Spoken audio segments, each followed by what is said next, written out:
Toda la primera parte del seminario la hemos dedicado sobre todo al trasfondo cultural y eclesial de la Amoris Laetitia, con casos, con nombres, con todo, y también con un enfoque profundo de cómo analizar el diálogo con quien piensa de otra manera y al mismo tiempo cómo entrar al diálogo con una confianza en que la Iglesia no la sostenemos nosotros, sino la sostiene, la ilumina y la lleva adelante el Espíritu Santo, ¿no? Entonces, resumidísimo. ¿Y ahora qué nos toca? Pues visto todo ese trasfondo que genera la encíclica, ahora nos toca entrar más al análisis de la encíclica. ¿De acuerdo? Así es que, Rodrigo. Voy a cambiar un poco el tono en la exposición, ya menos anecdótico y menos chabacano, un poco más académico. Entonces, ustedes disculpen. Vamos a tratar de platicar un poco ahora sí ya sobre Amoris Laetitia. Amoris Laetitia es un documento importante del magisterio ordinario. El cardenal Burke en varias ocasiones insistió en que Amoris Laetitia era una opinión personal del Papa, que no podía ser considerada jamás magisterio de la Iglesia.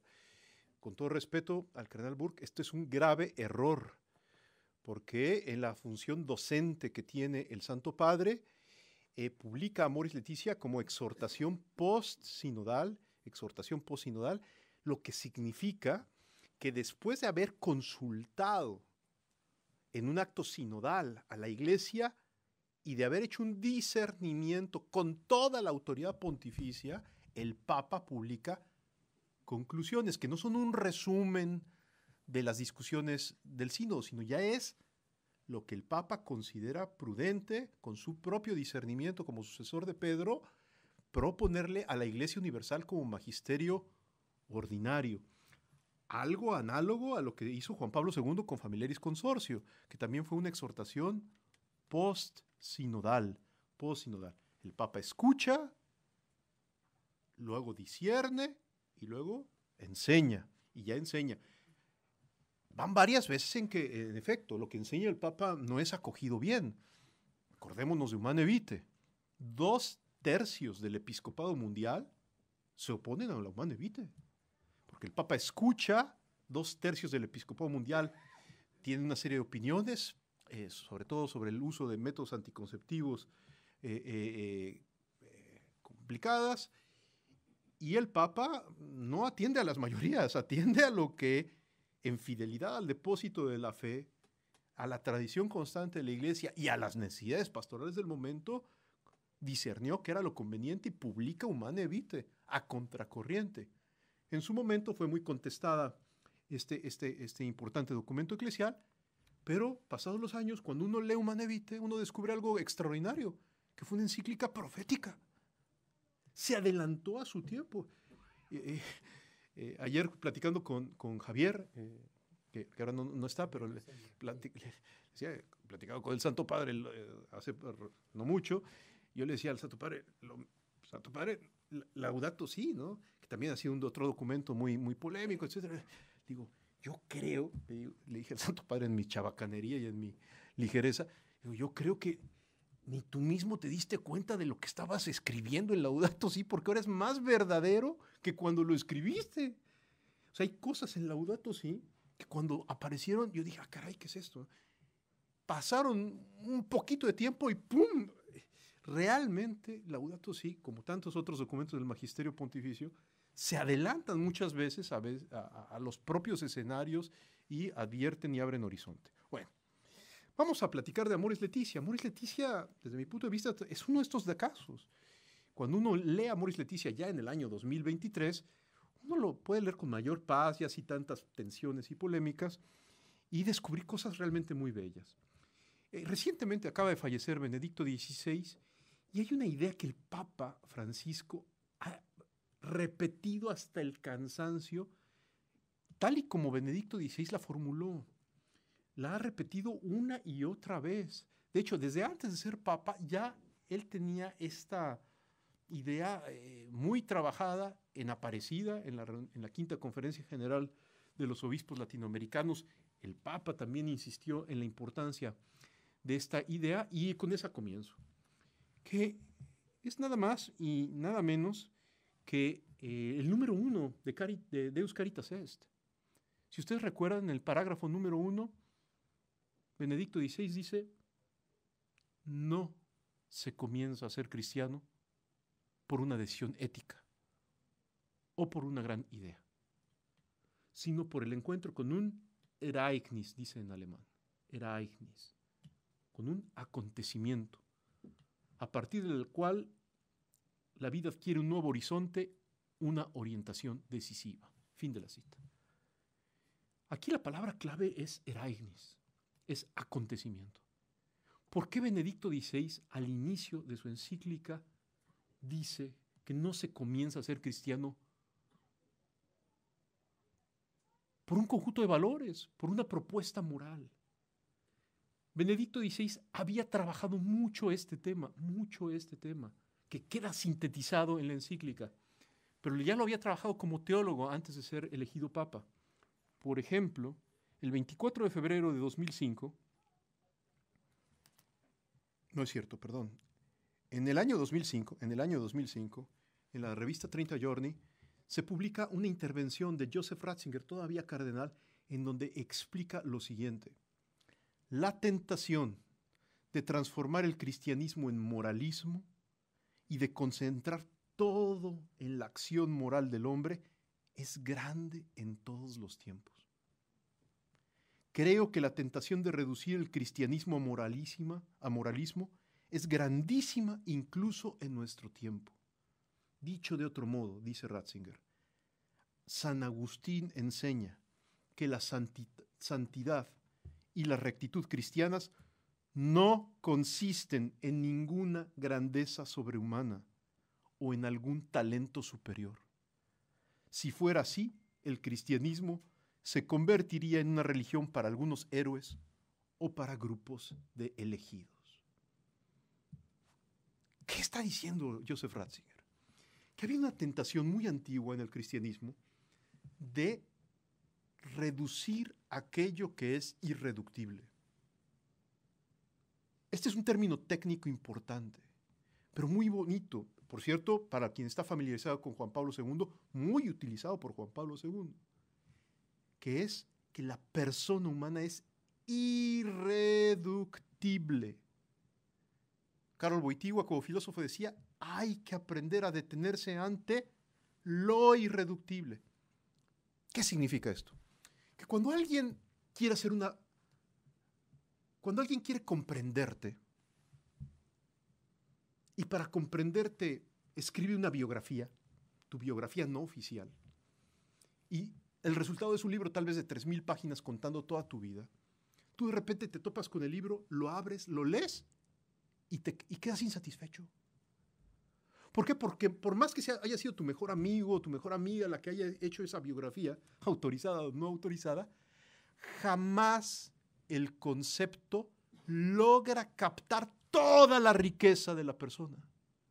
La persona siempre es algo más grande que nuestra conceptualización sobre de ella. En otras palabras, la persona no se deja atrapar fácilmente, puedo usar esta expresión, en la cárcel de los conceptos. Los conceptos son útiles, pero lo interesante es que la realidad siempre es más grande que los conceptos. La realidad siempre es más grande que las ideas. Esto es lo propio del realismo epistemológico de la mejor filosofía clásica, y esto es lo propio, por cierto, del mejor realismo de la nueva doctrina social de la Iglesia enseñada por el Papa Francisco, que propone como primer principio metodológico, epistemológico, justamente esta cuestión. Él la dice de manera súper simple: la realidad siempre es más grande que la idea. Dicho de manera más académica y en lenguaje ratzingeriano, hay que aprender a reconocer la irreductibilidad de la persona de Cristo a cualquier sistema moral, por correcto que sea. O en lenguaje boitiliano, hay que aprender a detenerse ante lo irreductible. El cristianismo no es una filosofía, ni siquiera es una moral, aunque tenga una dimensión moral muy importante. La esencia del cristianismo nos enseña los padres de la Iglesia, San Agustín, por ejemplo, muy contundentemente, Santo Tomás de Aquino, por supuesto, todo el magisterio constante, Guardini, de Lubac, Baltasar, nos enseñan que la esencia del cristianismo es Cristo. La esencia del cristianismo es Cristo.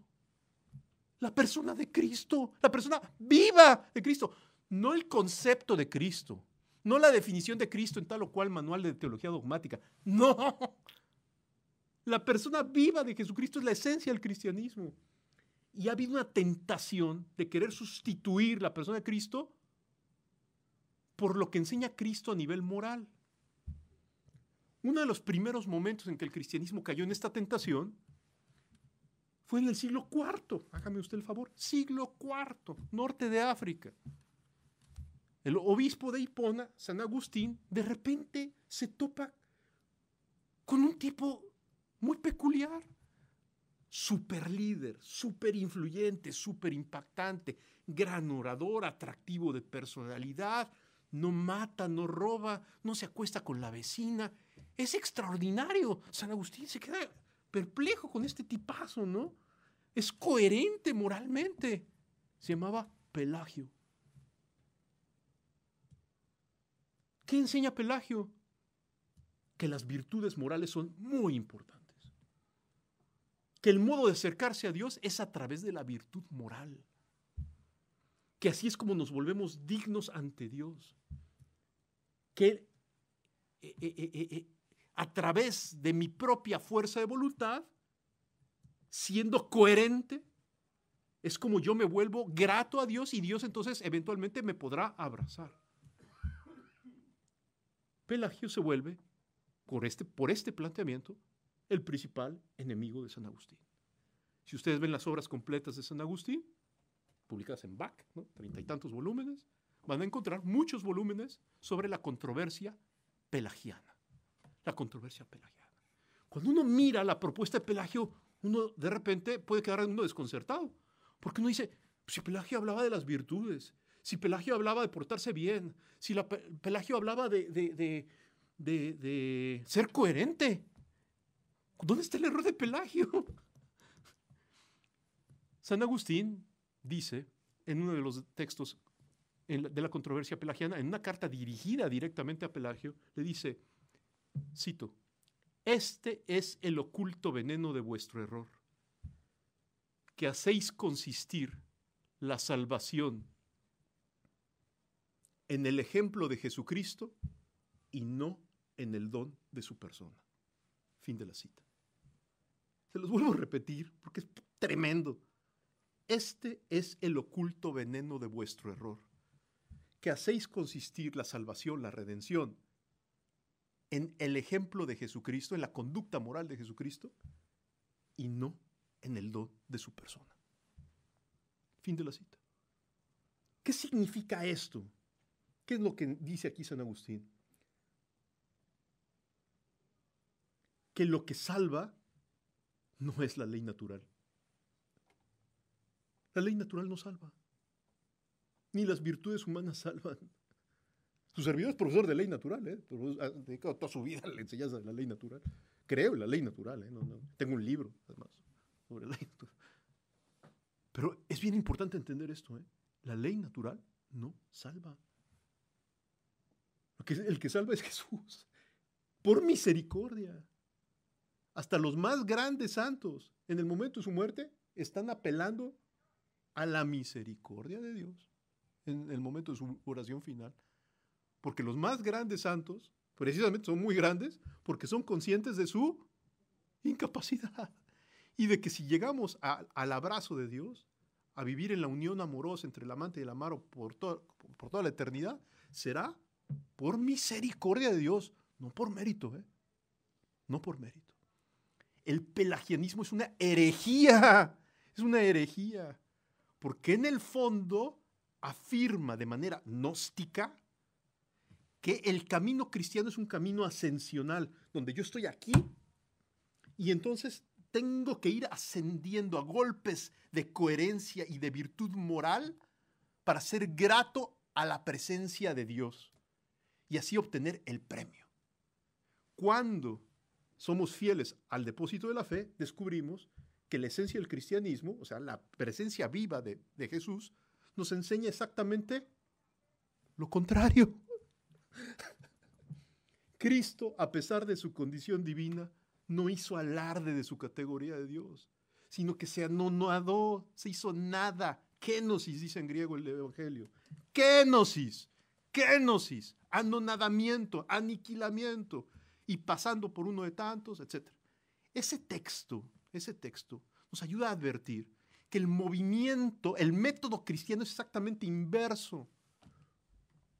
No es que yo, a golpes de virtud, me vuelvo grato a los ojos de Dios y entonces ya asciendo a no sé qué Olimpo en donde se encuentran los buenos, sino es Dios el que se inclina ante mi nada, el que a través de la encarnación, muerte y resurrección, se compadece de mi porquería y no importa cómo esté mi vida, viene a mi encuentro y me abraza.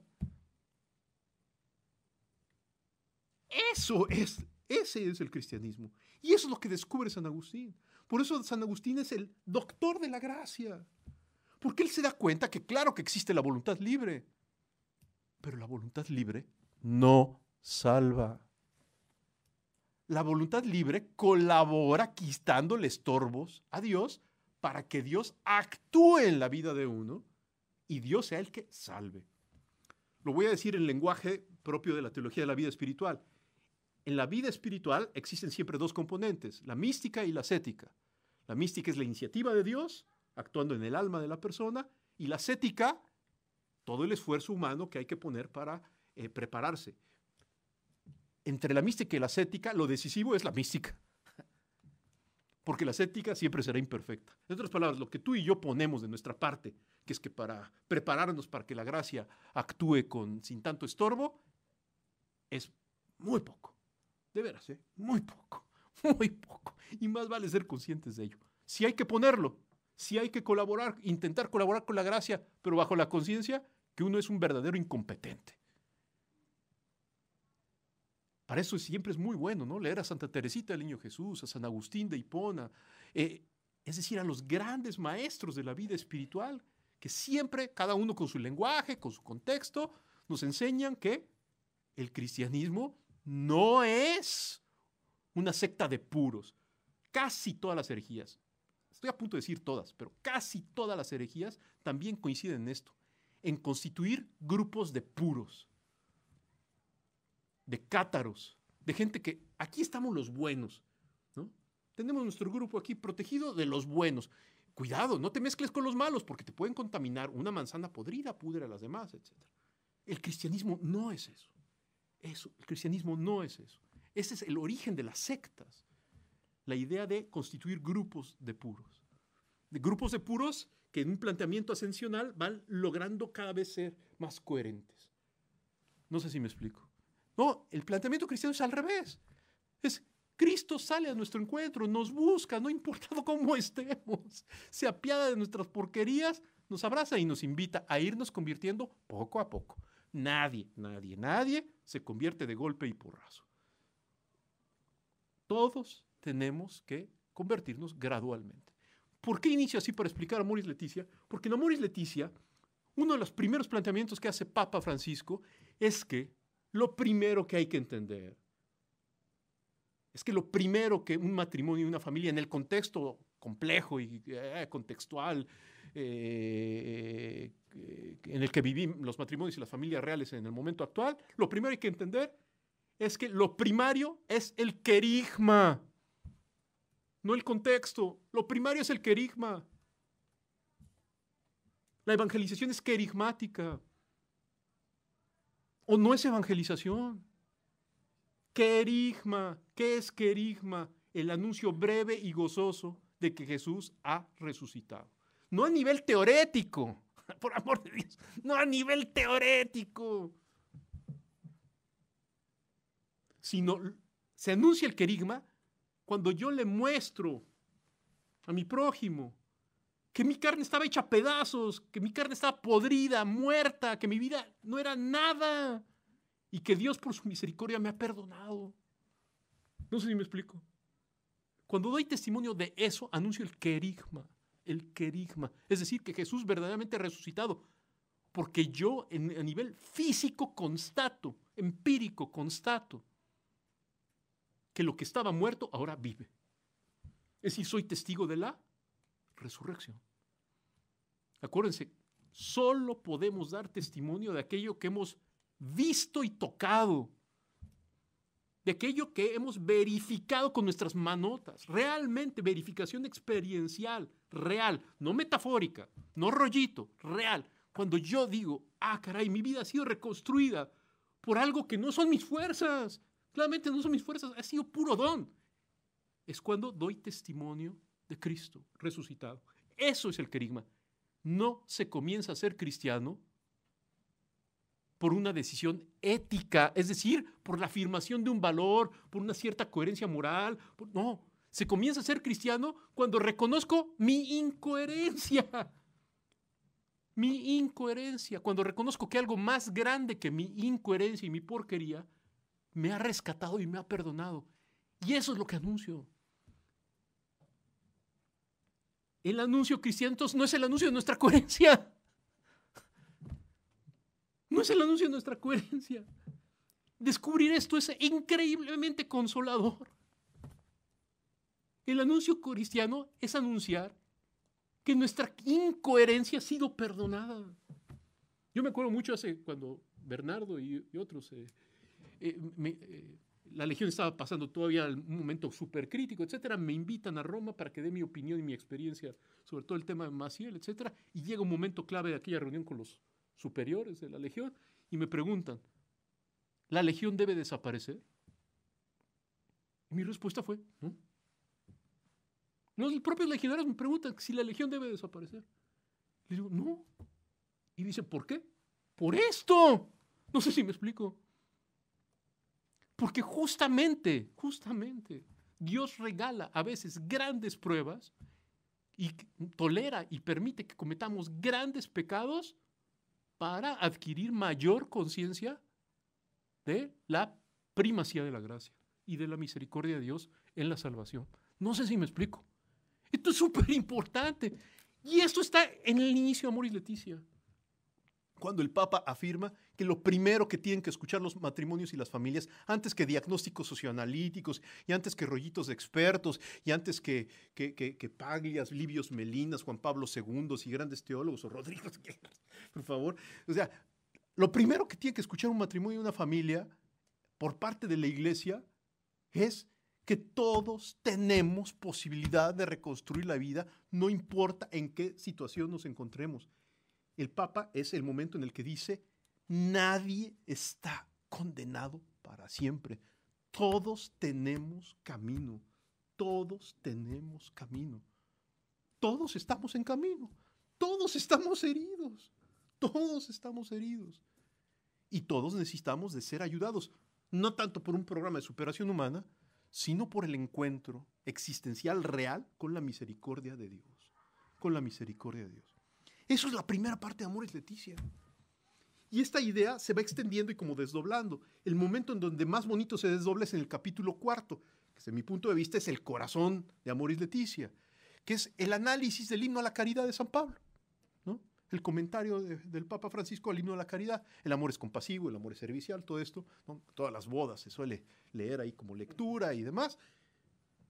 Es muy importante porque en el fondo es mostrar con distintas expresiones que Dios es amor, que Dios es amor, que antes que rigor, Dios es amor, Dios es amor, es decir, Dios nos ama a todos y sobre todo ama más a los pecadores.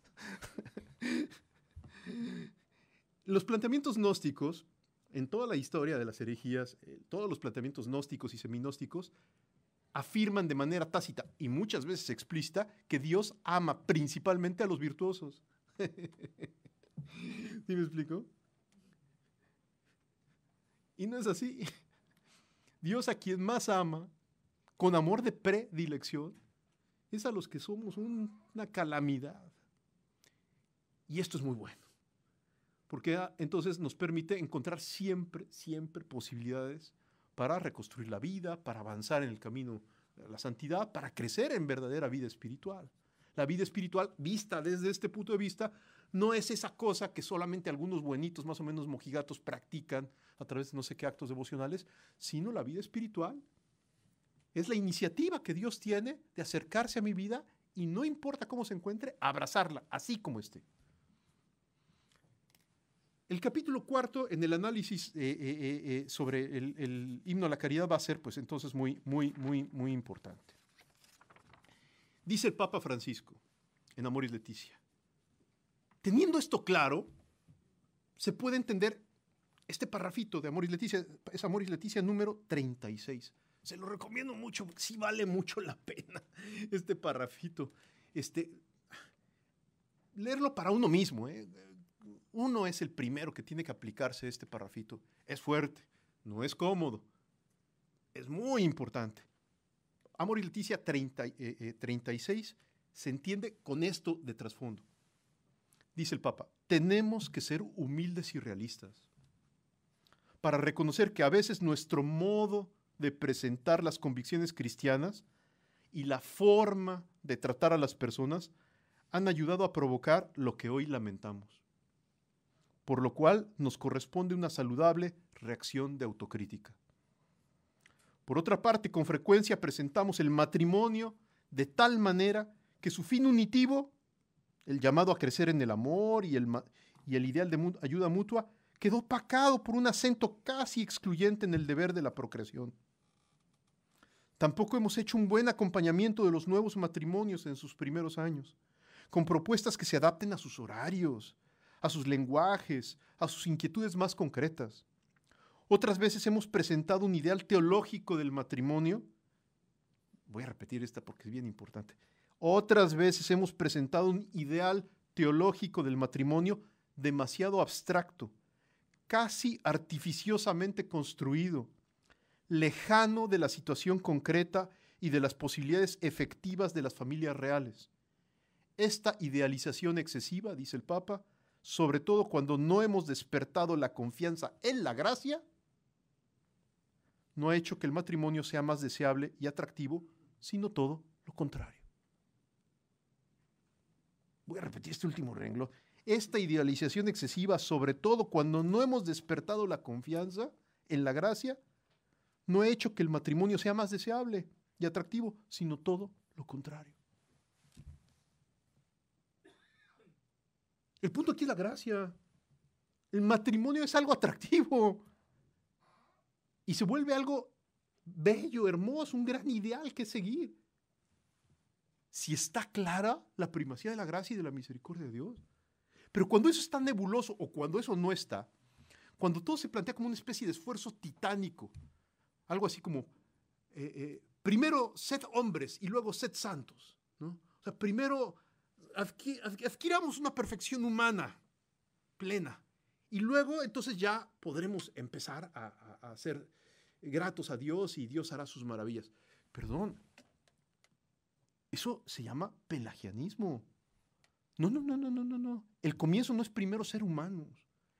Lo primero es el encuentro con la persona viva de Jesucristo, reconocer mi incapacidad y acogerme a Él. Con esa conciencia de que la gracia opera, entonces el matrimonio se puede volver una gran aventura. No una gran aventura porque entonces yo voy a tener que tomar ciertos cursos de virtudes y de desarrollo humano y de plática y diálogo en la pareja. No, se vuelve una gran aventura porque Dios es el que hace la aventura. Dios es el que construye la aventura de mi matrimonio. La alianza propia del sacramento del matrimonio, antes que ser una alianza del varón con la mujer o de la mujer con el varón, es la alianza de Dios con la pareja, que sostiene a la pareja particularmente en los momentos de dificultad. No sé si me explico. Entonces es cuando el matrimonio se vuelve realmente algo interesante, porque Dios está, diría el Papa Francisco, primereando, es decir, adelantándose hasta nuestras propias fragilidades para sacar hasta de esas fragilidades algo bueno, algo positivo. Tenemos que ser humildes y realistas, dice el Papa Francisco, para reconocer que hay un grave problema pastoral. Algo que se discutió en el sínodo y que motivó estas líneas de Amoris Laetitia es que Por un lado está la enseñanza bellísima sobre el matrimonio y la familia, y por otro lado está la experiencia pastoral en donde una enorme cantidad de matrimonios buenos, sanos, hasta devotos, no viven, por ejemplo, conforme a las enseñanzas de la Humana Vitae. Y, por ejemplo, todo el tema de los métodos naturales se suele posponer, anular, acaba. Y entonces, por un lado está una enseñanza bellísima y una invitación retórica a vivir una serie de cosas, y por otro lado hay un desastre, en el fondo un desastre pastoral, porque cada vez menos se vive, por ejemplo, la sexualidad conyugal conforme a la enseñanza de la Iglesia. Y antes de lanzarme yo inmediatamente a condenar a quienes no la viven a plenitud, tenemos que preguntarnos qué hemos hecho mal en la Iglesia. Porque si hay este grave desastre pastoral, no es que 2 o 3 parejitas por ahí tienen alguna dificultad. No, es que en general, los matrimonios vivimos al margen de la enseñanza de la Iglesia, nos acercamos a la comunión, en fin, los propios padres al confesar muchas veces no saben ni cómo plantearnos adecuadamente temas sobre nuestra sexualidad y nuestra intimidad. Y entonces, aunque la enseñanza es muy bella, la vida pastoral real de la Iglesia atendiendo a los matrimonios ya lleva décadas transitando por un camino bien distinto. Entonces hay que tratar de entender por qué ha sucedido esto. Lo voy a decir breve y mal. ¿Por qué no se pone en práctica Humanae Vitae, Veritatis Splendor, Familiaris Consortio a plenitud? ¿Por qué en general, más bien esto no opera a nivel real, en la vida real de las familias? Eso es lo que el Papa pide que examinemos y que tengamos cuidado al examinarlo. Hay que mirarlo de frente, que vivimos en medio de un desastre pastoral. No sé si me doy a entender. Ahora, el Papa dice eso para entonces relajarnos y que nos volvamos relativistas. No, simplemente para invitarnos a que antes de juzgar hay que intentar comprender por algo ha pasado esto. ¿Será que la enseñanza de los pontífices anteriores ahí está equivocada? Lo más probable es que no. Es la enseñanza de la Iglesia. Y como decíamos hace rato, Dios no retira su asistencia a la Iglesia a la hora, por ejemplo, de proponer magisterio. Pero entonces, ¿qué está pasando? Hay que darnos espacio para hacernos esa pregunta. Por eso se hizo el sínodo y por eso Amoris Laetitia tiene en el párrafo 36 esto. Tenemos que ser humildes y realistas, tenemos que tener un momento de autocrítica, tenemos que revisar algunas cosas.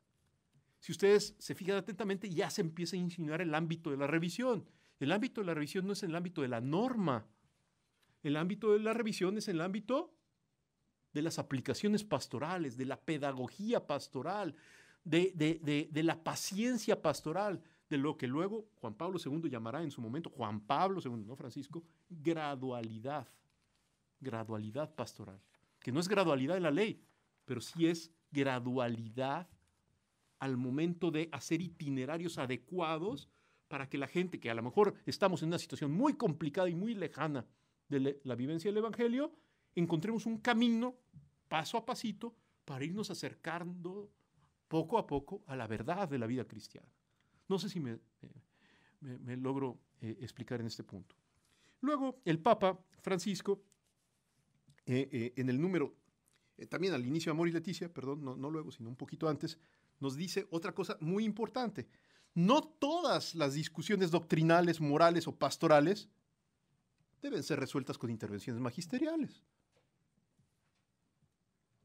Es decir, el magisterio de la Iglesia en estos temas es una enciclopedia total y absoluta de todo lo que hay que saber y hacer en materia de moral. No.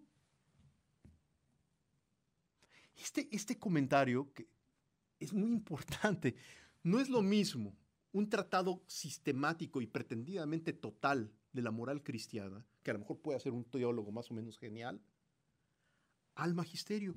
El magisterio, que es la enseñanza más importante, más que la de los teólogos, por así decirlo, siempre es como modesto. No pretende resolverlo todo, ni decir cómo en todos los casos y en todas las situaciones hay que aclarar las cosas. El magisterio enseña lo fundamental y hay legítimos ámbitos de discusión y de investigación en donde habrá que explorar cosas. Me imagino que aquí Marta, cuando ha venido a platicar sobre cuestiones de género, les habrá dicho con un lenguaje o con otro, por ejemplo, uno de los muchos temas que habrá que investigar con paciencia serán los temas de género, por ejemplo, ¿no? Donde tenemos que aprender muchas cosas verdaderas de las tan controvertidas teorías de género para integrarlas a una antropología personalista plena, integral, etc. Y ese trabajo no se hace de un día para otro. O sea, hay que dedicarle la vida, años de estudio, seguramente no una persona, sino muchas personas tendrán que dedicarse a ello. Y la Iglesia ya se tiene que definir sobre ese tipo de temas. Pues poquito se ha empezado a definir a través de un pequeño documento de la Congregación para la Educación Católica, pero todavía hay muchas cosas que investigar. Dice el Papa aquí en Amoris Laetitia, no todas las discusiones deben ser resueltas con intervenciones magisteriales. Naturalmente en la Iglesia es necesaria una unidad de doctrina y de praxis, pero ello no impide que subsistan diferentes maneras de interpretar algunos aspectos de la doctrina o algunas consecuencias que se derivan de ella. Esto sucederá siempre hasta que el Espíritu nos lleve a la verdad completa.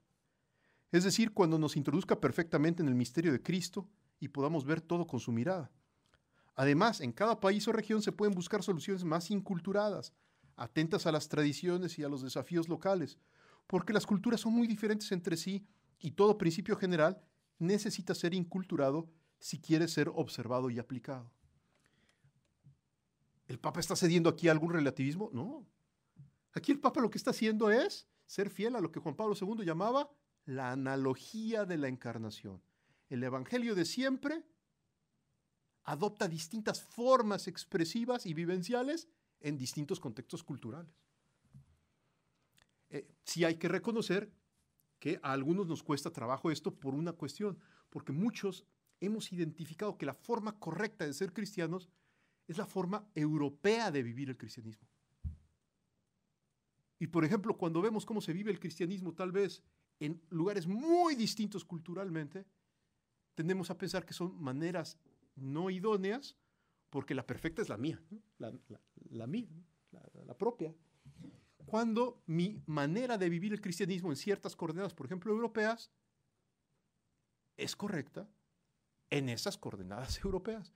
Pero cuando se vive el cristianismo en la Amazonia, hágame usted el favor, en San Cristóbal de las Casas, Chiapas, entre los indígenas del norte de Canadá, pues por amor de Dios, por supuesto que habrá variaciones en la vivencia de un mismo evangelio, de una misma norma moral, pero a lo mejor habrá algunas aplicaciones prudenciales distintas. En algunos lugares, les voy a poner un ejemplo que ponía Carlo Cafarra en su momento, muy bonito. Decía que un día lo invitan a ir a algunas islas del Pacífico, en donde todavía existen tribus muy modestas, muy primitivas, y en donde las mujeres habitualmente viven desnudas del torso hacia arriba, ¿no? Y entonces cuando ellos llegan, pues, empiezan a convivir con estas mujeres que están desnudas del pecho, y de repente, simultáneamente, unos días después llegan reporteros del National Geographic a hacer un reportaje. Y dice, lo interesante es que las mujeres se cubrieron. Y cuando Cafarra les preguntaba por qué se cubrían, dice, porque ellos nos ven de manera distinta. En fin, esa era la anécdota de Cafarra. ¿Qué podemos aprender de cara a esto? Que en algunos lugares la forma de vivir con pudor adquiere ciertos elementos contextuales distintos a los de otra cultura, ¿no? No sé si me explico. En la Inglaterra victoriana, mostrar el tobillo era signo de impudicia y de ser una casquifloja, ¿no? Hoy solo mostrar el tobillo es signo de mojigatería extrema. ¿Qué quiere decir? Que hay un elemento contextual importante en la forma de vivir el pudor, todo ese tema de metafísica del pudor tan bello que Karol Wojtyła explica en Amor y Responsabilidad, se vivencia de manera distinta dependiendo de ciertos contextos socioculturales, épocas históricas y cosas así. El Papa lo que quiere es introducir en la Iglesia o reintroducir la conciencia de que esto siempre ha sido así y que hoy tenemos que darnos cuenta de que también hay contextos culturales que a lo mejor implicarán ciertas aplicaciones diversas de una misma norma dependiendo del contexto. Aplicaciones no en el sentido de que una cosa que es buena en un lado sea mala en el otro o viceversa. No, sino en el sentido de que a lo mejor cosas que se pueden entender rápido y bien en un cierto contexto requieren una muchísimo mayor paciencia pastoral en otro contexto. Les voy a poner un ejemplo que a mí me tocó vivir. Su servidor en algún momento trabajó muy de cerca, enviado por la Nunciatura, como asesor del Sínodo de San Cristóbal de las Casas, Chiapas. Una diócesis indígena llena de problemas, etcétera, ¿no? De repente ahí, para que alguien tenga autoridad, requiere ser anciano, presbítero, anciano. ¿Sí me explico? Y anciano solo es aquel que es casado. El que es soltero, en la mentalidad indígena de San Cristóbal de las Casas, el que es soltero, aunque tenga 80 años, siempre será tratado como un adolescente. No sé si me explico. Entonces, a la hora de que con ese contexto cultural se presenta la Iglesia Católica desde hace 500 años, etcétera, pues los sacerdotes célibes pues resulta que son bastante ininteligibles. Entonces, por eso, ya en el siglo XX, cuando se restaura bien el diaconado permanente, se multiplican los diáconos permanentes. Entonces, en la diócesis de San Cristóbal, de repente había como 80 sacerdotes y 400 diáconos permanentes. No sé si me explico. Porque los diáconos permanentes, al ser casados, sí podían cumplir un rol de autoridad ante las comunidades indígenas y predicar la palabra de Dios con la autoridad sociocultural. No detallo más, simplemente este es un ejemplo, como una doctrina plenamente católica se aplica con distintas modalidades en distintos contextos culturales. En las comunidades indígenas, hasta las cuestiones también de moral sexual requieren una cierta paciencia y una cierta... No todas las cosas se entienden de igual manera en una comunidad indígena que a lo mejor en una comunidad madrileña, que por cierto hoy está muy deteriorada, secularizada, etcétera, y también habrá que tener una especial paciencia a partir de otros parámetros distintos a los indígenas, muy propios de una sociedad secularizada y de bienestar, etcétera, como es la propia de la España contemporánea. No sé si me explico. Eso es lo que el Papa quiere colocar al inicio de Amoris Laetitia. Más aún, y como sabiendo de que inmediatamente algunos a lo mejor podían preocuparse, dice el Papa Francisco, como metiéndose ahora sí ya en el corazón del planteamiento tomista real. Es verdad, dice el Papa Francisco, que las normas generales presentan un bien que nunca se debe desatender ni descuidar. Nunca se debe desatender y descuidar. Pero en su formulación no pueden abarcar absolutamente todas las situaciones particulares.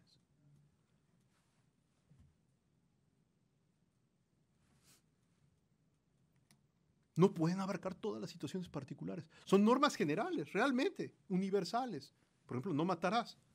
Ahora, con el no matarás ya puedes resolver todos los casos y cosas en los contextos concretos reales. Te ilumina el no matarás, ¿no? Es un precepto absoluto de moral cristiana. No matar al prójimo de manera consciente y deliberada. Eso siempre, siempre, siempre y en todo contexto está muy mal, moralmente hablando. Ahora bien, ya con eso claro, ¿puedes resolver todos los contextos? No, hay cosas bien complicadas que requieren de una deliberación prudencial. No quiere decir que la norma esté mal o que haya que cambiarla, sino significa que, a ver, en caso de guerra, en caso de peligro inminente, en caso habrá que ir analizando y entendiendo cómo esa misma norma requiere de la comprensión de otros elementos contingentes, contextuales, etcétera, para poderla aplicar, verdaderamente aplicar, sin traicionarla en casos concretos. No sé si me doy a entender. Todos los temas de guerra justa, de defensa de la propia integridad, etcétera, tendrían que ser explicados para hacer ver cómo entonces, de repente, por ejemplo, ante un grave agresor que de repente llega, etcétera, yo tengo derecho a defenderme de manera proporcional a la agresión y eventualmente si el agresor trae un arma y pretende matarme, yo puedo también tomar otra arma y disparar. ¿Eso viola la norma del no matarás? No la viola, no la viola, no la viola. ¿Este será un caso de mal menor o algo así? No es un caso de mal menor. Este es un caso de defensa proporcional ante una agresión inminente, en donde uno debe de buscar no matar a la persona, pero si el otro está a punto de matarme y yo tengo una arma, debo de tener una reacción proporcional y eventualmente, a lo mejor al defenderme, yo no quiero que muera, pero al defenderme en una de esas muere mi agresor. No sé si me explico. Y la persona que se defiende, por ejemplo, en Ucrania, ¿no?, ante una agresión inminente, no peca, no peca. Y la norma sigue inmutable. Siempre es malo andar matando gente de manera consciente y libre. Pero en este caso, viendo el contexto, resulta que la persona que se defiende no busca matar, no es su intención matar, aunque al final termina matando al agresor, no es lo deseable. Esto no debió haber sucedido si pudiera haberse evitado, pero había una limitación y condicionamiento de parte de la persona que estaba siendo agredida. La prisa, el miedo, el tamaño de la agresión recibida, etcétera, que hacen que su defensa, aunque tuvo la consecuencia de la muerte del agresor, sin embargo, sea legítima. Es decir, justa. Hizo bien al defenderse. Estas cosas que son como hasta cierto punto básicas de cualquier curso de moral, es importante recordarlas y refrescarlas para entrar luego ya a la parte más complicada. Voy tratando de resumir porque sé que me he ido muy lento. El Papa Francisco más adelantito, ya entra en el capítulo 8 de Amoris Laetitia, a el amor herido. Y insiste mucho en que todas las personas, no importa qué heridas tengamos, por supuesto que debemos de sabernos abrazados por la misericordia de Dios, y la Iglesia, si es verdadero sacramento de Jesucristo en medio de la historia, tiene que hacer todo lo que tenga que hacer en materia pastoral para manifestar esa misericordia de Dios. Lo voy a volver a repetir ahora de manera un poquito más platicadita, porque esto eclesiológicamente es muy importante. Cristo permanece en la historia a través de la Iglesia. El sacramento universal de salvación es la Iglesia. Los 7 sacramentos son un despliegue analítico de la sacramentalidad de la Iglesia. El sacramento con S mayúscula es la Iglesia. Y la Iglesia es el pueblo de Dios que camina en la historia. La iglesia es como la continuidad fisiológica de la encarnación. Cristo asumió la condición humana. Cristo es verdadero Dios y verdadero hombre. Y sigue asumiendo la condición humana en cada uno de nosotros.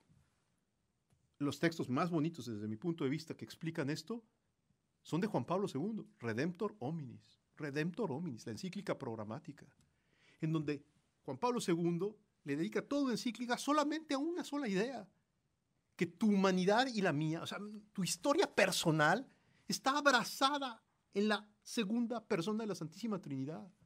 O sea, Jesús no se encarnó de manera como genérica o él nada más asumió como la naturaleza humana, la de él. No, el misterio de la encarnación se despliega en la humanidad de todos nosotros. Ser bautizado significa eso.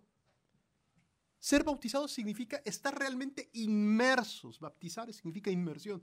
Inmersos en Jesucristo. Tu humanidad y la mía vive ya dentro de la Trinidad a través de la encarnación de Jesucristo, porque Jesucristo nos hace verdaderos hermanos. O sea, mi carne es carne de Cristo, tu carne es carne de Cristo. Pío XII hizo una encíclica también dedicada a esto, Mystici Corporis. La iglesia es verdadero cuerpo de Cristo. Verdadero cuerpo de Cristo. Y esto no es una metáfora. Esto es real.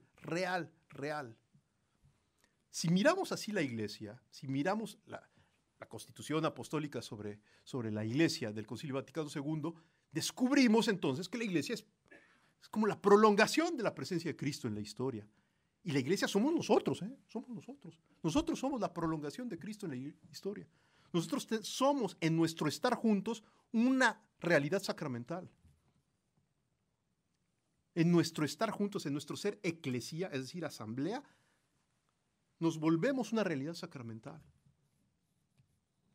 Esto, ubicar así a la iglesia, entonces nos permite vivir con pasión el cristianismo encarnado, inculturado, pluriforme, sabiendo que no será homogéneo en todas sus expresiones y configuraciones, sino que al contrario será diversificado y será paciente, porque la encarnación, evidentemente, en nuestra propia vida es gradual.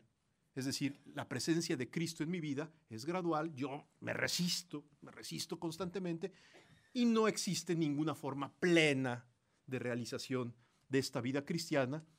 Hasta los santos en su momento de morir saben que no se han configurado totalmente a Cristo. Con esta convicción de que la iglesia es así, entonces la iglesia tiene que manifestar la misericordia de Dios.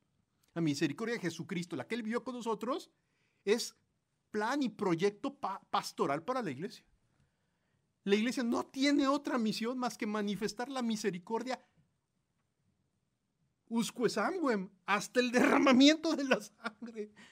En lo que hay que ser radicales, pues, no es una especie de exigencia a los demás de que deben de ser virtuosos y cumplir no sé cuántas normas, sino que Jesús nos pide ser radicales. Sed perfectos como vuestro Padre Celestial es perfecto. ¿Se acuerdan de esa frase? Que muchas veces se utiliza para decir, estás llamado a la perfección de la virtud. Y no. Inmediatamente el Evangelio nos dice que la perfección a la que estamos llamados es la de la caridad, la del perdón, la de la paciencia. O dicho de otra manera, la única forma, la única ocasión en la que el cristianismo debe ser radical y no transigir es en el momento de manifestar paciencia, comprensión, perdón, misericordia. La radicalidad es en la misericordia, no en la exigencia. No sé si me explico. Lo voy a decir de otra manera. La radicalidad no es en el combate, sino en la paciencia, en el perdón, en el... Rocco Buttiglione una vez me platicaba cómo Juan Pablo II le dijo una vez, en la lucha por la causa de la verdad y del evangelio, a veces hay que llegar al derramamiento de la sangre, pero que la sangre que se derrame nunca sea la de nuestros enemigos, sino que sea la nuestra. La radicalidad es de parte nuestra hacia el servicio, hacia el perdón, hacia la misericordia, no hacia, por ejemplo, pedirle al otro, pórtate bien, sé coherente y no falles más. Ahí no, ahí tenemos que ser enormemente pacientes. Claro, invitar, pero con paciencia y con gran caridad. Con esto es que se puede entonces entender los párrafos pues, más complejos de Amoris Laetitia. Los divorciados en una nueva unión, por ejemplo, pueden encontrarse en situaciones muy diferentes, que no han de ser catalogadas o encerradas, dice el Papa Francisco, en afirmaciones demasiado rígidas, sin dejar lugar a un adecuado discernimiento personal y pastoral. La conversación con el sacerdote en el fuero interno contribuye a la formación de un juicio correcto sobre aquello que obstaculiza la posibilidad de una participación más plena en la vida de la Iglesia y sobre los pasos que pueden favorecerla y hacerla crecer.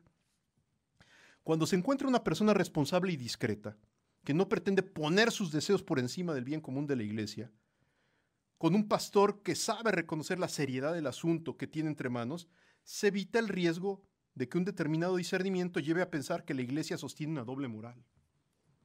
Para entender de manera adecuada por qué es posible y necesario un discernimiento especial en algunas situaciones llamadas irregulares, hay una cuestión que debe ser tenida en cuenta siempre, de manera que nunca se piense que se pretenden disminuir las exigencias del Evangelio.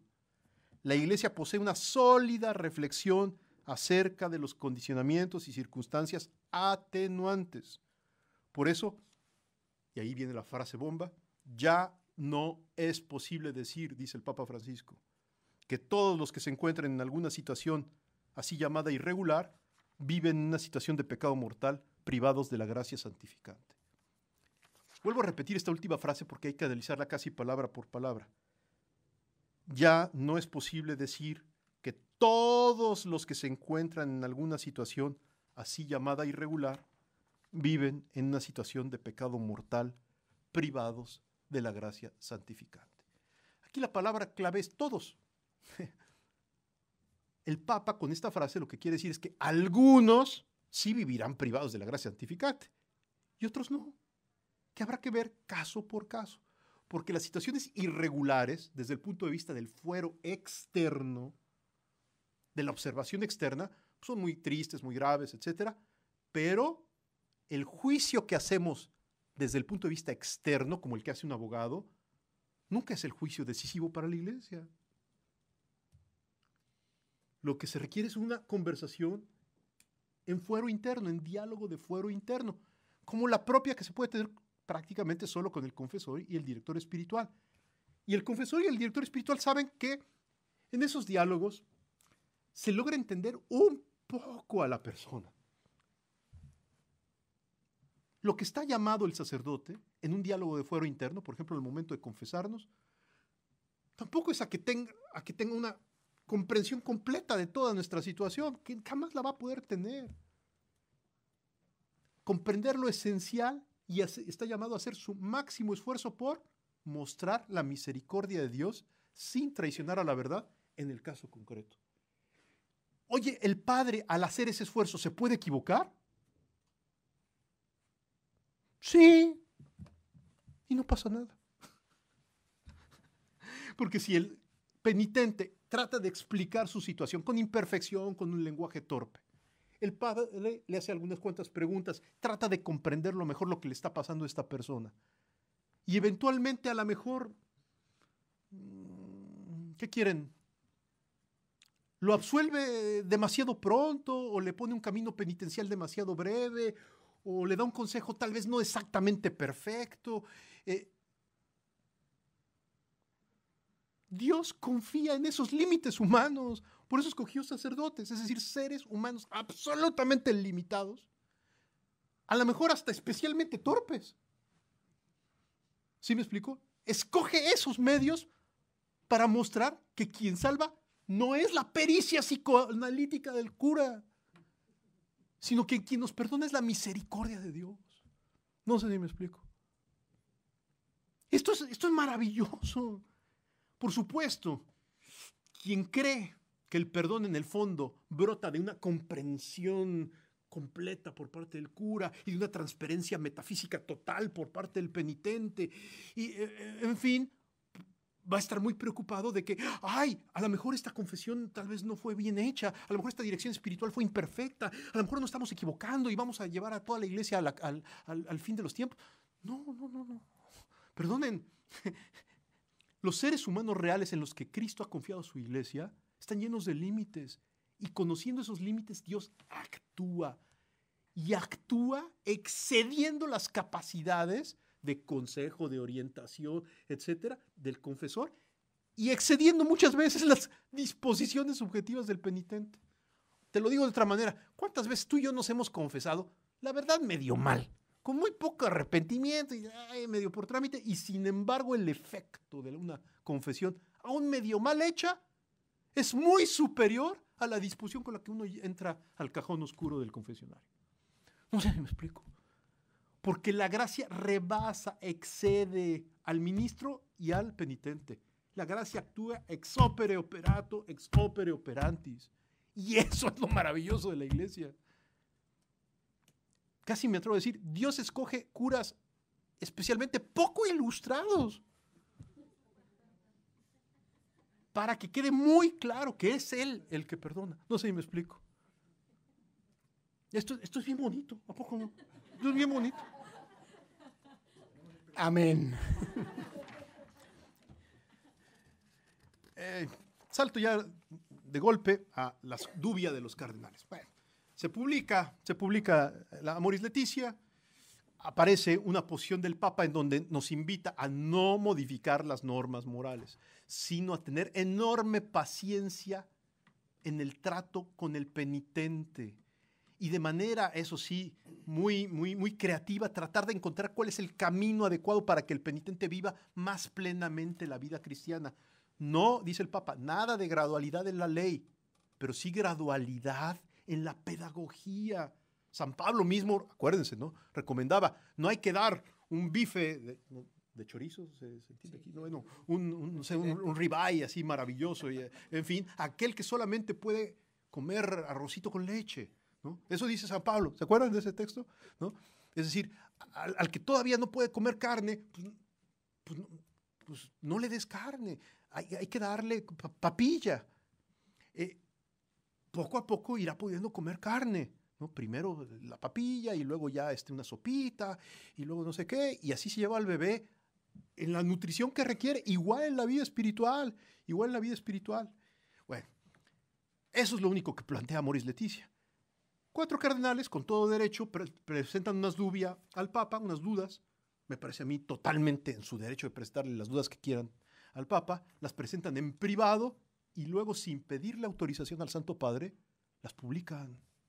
Perdonen, en el texto que yo aquí les dejo un texto académico, duro, crudo, explicando todas estas cosas. Sí me atrevo a decir que cuando yo te llamo por teléfono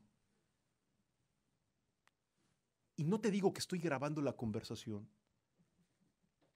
eso es malo moralmente, ¿verdad? ¿Sí les queda claro ese ejemplo? Si yo mando una carta reservada, subsigilo al Santo Padre, con unas críticas, objeciones, lo que sea, estoy en mi derecho, ¿eh? Tú también estás en tu derecho, mándale al Papa lo que quieras. Ahí está el nuncio y más vale que cumpla su trabajo de recibirte tus cartitas y procesarlas adecuadamente. Pero si sin autorización del destinatario yo doy a conocer esto, perdón, esto no está bien, ¿eh? Eso no se hace con nadie, ¿eh? Con nadie. Yo te mando, imagínate, te mando unas críticas a ti, oye, te huelen los pies, oye, tienes mal aliento. Todas son cosas verdaderas y te las digo, ¿no? Te equivocaste aquí, acá, tu exhortación pastoral y tu encíclica están mal, etc. Pues a lo mejor yo en conciencia creo eso y se las mando al Papa. Está bien. ¿Sí me explico? Pero si doy a conocer eso en público, aunque fuera verdad, comete una grave falta moral, eminencias reverendísimas. A menos que ustedes vivan en medio de un paréntesis de la teología moral católica, ¿no? Que esto es vigente para todos, menos para ustedes. Pero no se vale hacer eso con el Papa.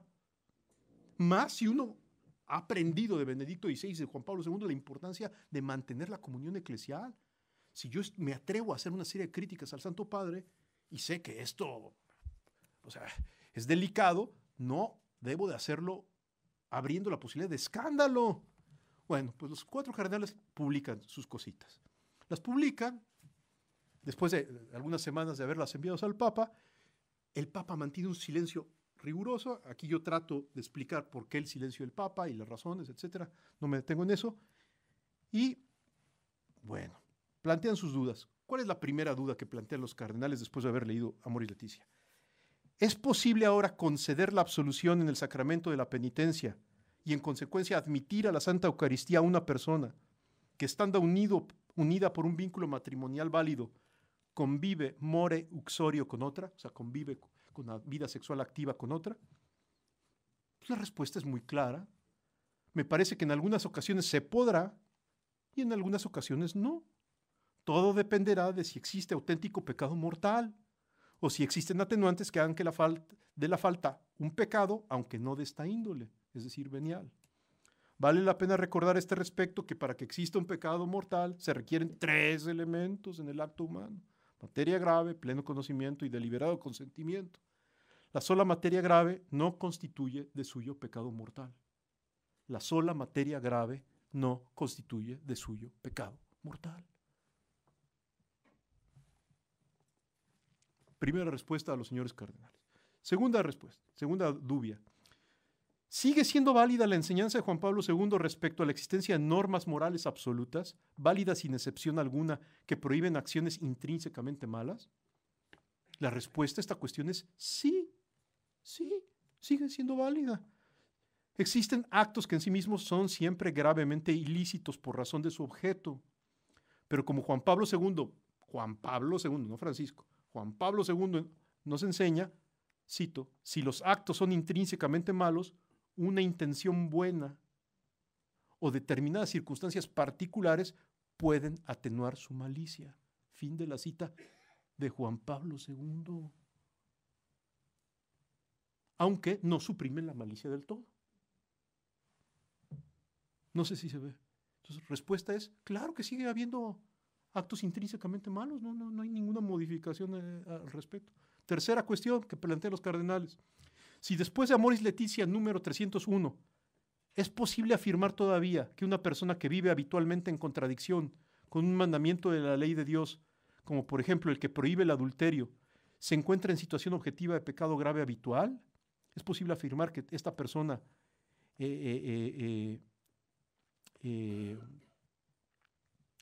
a ver, creo que lo leí mal. La tercera cuestión es, si después de Amoris Laetitia 301 es posible afirmar todavía que una persona que vive en contradicción con un mandamiento de la ley de Dios es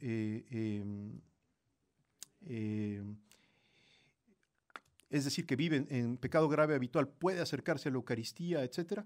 Aquí la respuesta merita hacer algunas distinciones.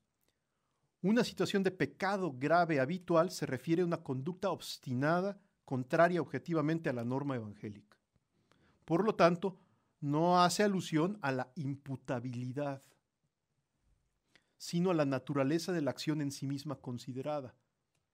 Por ejemplo, todo acto de prostitución de una prostituta, por supuesto que es una situación de pecado grave.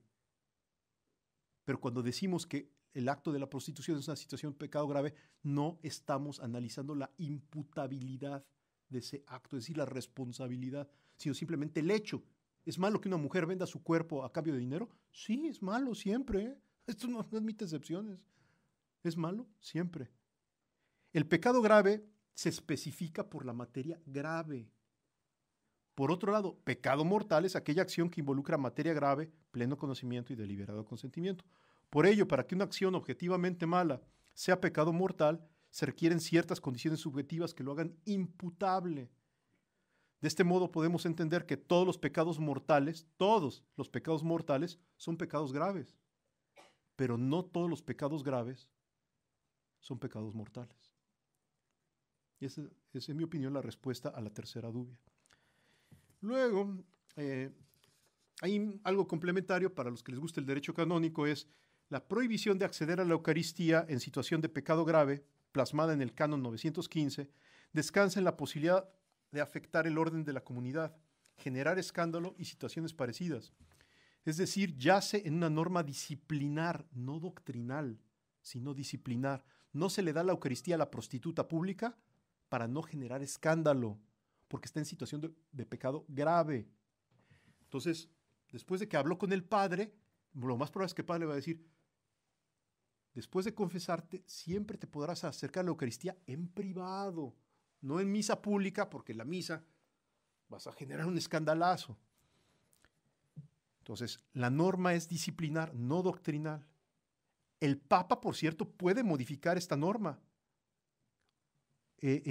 O puede él hacer excepciones basadas, o más bien, el confesor puede hacer excepciones basadas en el principio canónico de la salus animarum. El último canon del derecho canónico dice, todas estas normas quedan subordinadas a, digamos, a la norma más importante, es actuar siempre buscando la salud de las almas. Salus animarum. Es el último canon del derecho canónico.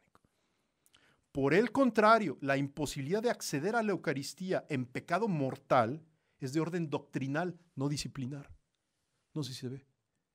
Ahí sí, alguien que está en pecado mortal no puede acercarse a la Eucaristía, sino después de arrepentirse, confesarse y hacer propósito de enmienda. Hacer propósito de enmienda. Cuarta duda. Después de las afirmaciones de Amoris Laetitia número 302 sobre las circunstancias que atenúan la responsabilidad moral, ¿se debe considerar todavía válida la enseñanza de San Juan Pablo II, según la cual las circunstancias o las intenciones nunca podrán transformar un acto intrínsecamente deshonesto por su objeto en un acto subjetivamente honesto o justificable como elección? La respuesta es sí.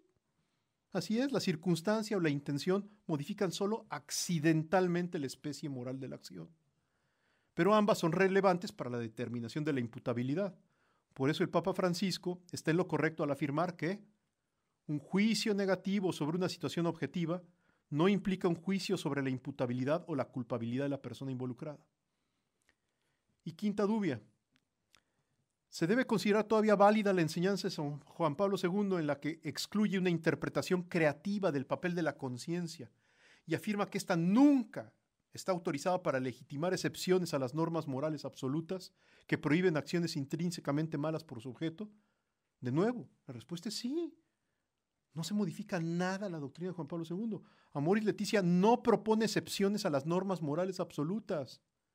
Lo que existen son atenuantes que en algunos casos pueden hacer que el pecado cometido no sea imputable a un sujeto con las características necesarias para poder considerar su acción un pecado mortal. Lo voy a repetir, perdón, yo sé que ya estamos cansados, pero lo voy a repetir.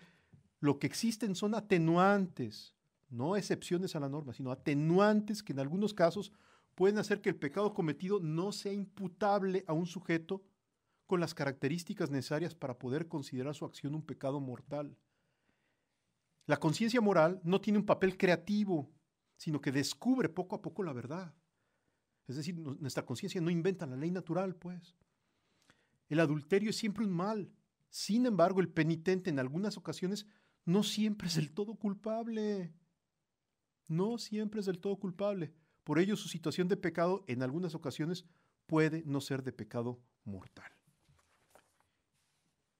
¿Esto implica una novedad en la doctrina? No. ¿Quién estableció y estabilizó esta doctrina ya como praxis habitual de la Iglesia? El Concilio de Trento. Esta es la doctrina del Concilio de Trento. Antes del Concilio de Trento había una pachanga. Había muchas praxis, había muchas maneras de matar las pulgas en la Iglesia. Pero el Concilio de Trento estabilizó la doctrina sobre el pecado mortal, el pecado venial, etc. Y puso las bases para orientar a los confesores en la praxis de la confesión. Y puso las bases para muchas otras cosas. Este es el punto. Y ya para terminar, simplemente digo, ¿y cuál es el futuro de Amoris Laetitia? Amoris Laetitia, aunque trata una serie de problemáticas muy particulares del amor herido, de los matrimonios en particular en el contexto contemporáneo, trata eso a través de principios de teología moral que son válidos no solo para estos casos y cosas, sino que son válidos en general para toda la vida moral. Y por eso hoy tenemos un nuevo debate recientemente abierto, apenas hace unos meses, porque el Papa le ha pedido al presidente de la Academia Pontificia por la Vida de que abra el debate para hacer nuevas investigaciones en torno a la Humanae Vitae. Cómo mejorarla, ampliarla, actualizarla. Cosa que me parece muy buena y muy coherente con lo que se discutió en el Sínodo de la Familia. Claramente parte de la agenda que necesitamos seguir analizando es por qué las parejas hoy no viven de acuerdo a la enseñanza de la Humanae Vitae. Antes de decir que están mal, hay que tratar de entender por qué y ver condiciones sociales, culturales, el cambio de época, mil cosas habrá que investigar, los modos como hoy se educa en la vida afectiva, por así decirlo, la mutación antropológico-cultural en el ámbito de la sexualidad, pues tantas cosas habrá que investigar. Eso se lo pide el Papa al presidente de la Academia Pro Vita, Monseñor Vincenzo Paglia. Monseñor Vincenzo Paglia organiza un equipo de 6 personas que hacen un texto base para ser discutido, una especie de instrumentum laboris, convoca un seminario internacional, algunos asisten a este seminario internacional, expresando sus posturas sobre este documentum laboris, se publican las conclusiones de este seminario en un volumen y algunos, como su servidor, hemos dicho, pues no estamos de acuerdo. No estamos de acuerdo con el texto base, que nos parece que no respeta algunos de los principios fundamentales de la moral cristiana. No estamos de acuerdo con algunos comentarios que se hicieron al texto base, en donde hay un jalón fuerte hacia una nueva modalidad de proporcionalismo, digámoslo así, de relativismo en materia moral cristiana, y creemos que hay que continuar el debate, porque hay que seguir investigando y discutiendo las cosas. Entonces, le comentaba yo al padre, estamos tratando, un grupo de amigos, de continuar este debate formalmente dentro de la Academia Pro Vita con un nuevo equipo de personas que muestren que hay algunas deficiencias graves en el planteamiento que se ha hecho en este primer volumen publicado, que tampoco tiene pretensiones de ser la última palabra de nada, es apenas el inicio de una discusión que seguramente va a durar muchos años y que esperemos que ofrezca al final materiales interesantes para que el Papa Francisco o el Papa del futuro evalúen cómo actualizar la Humanae Vitae de una manera pertinente a nuestra época. Me parece que eso es el momento en el que estamos. Creemos, algunos, que los principios de Amoris Laetitia podrán ayudar a entender y a atender pastoralmente mejor, pues no solo cuestiones de si divorciados vueltos a casar, sino cuestiones de uso de anticonceptivos, cuestiones de personas que cometen el crimen grave, crimen que es el aborto. Habrá que ver si siempre y en todos los casos la mujer que aborta peca mortalmente o no. Nuevamente, un confesor sabe que muchas veces sí y muchas veces no. Porque quien peca a veces más bien mortalmente es el médico, que sí está plenamente consciente de lo que hace.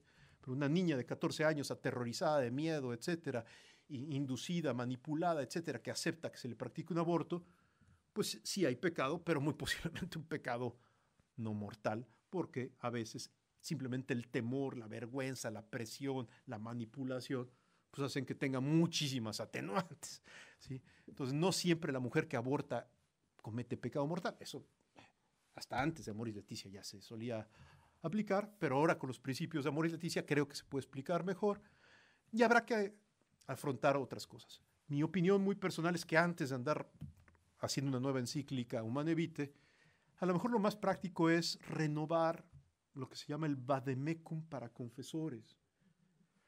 Hay una cosa que casi nadie conoce en la actualidad y hasta los nuevos sacerdotes no lo conocen, pero es que hubo hace 20 años, 30 años, el vademecum para confesores. Lo publicó el Consejo Pontificio para la Familia con autorización del Papa Juan Pablo.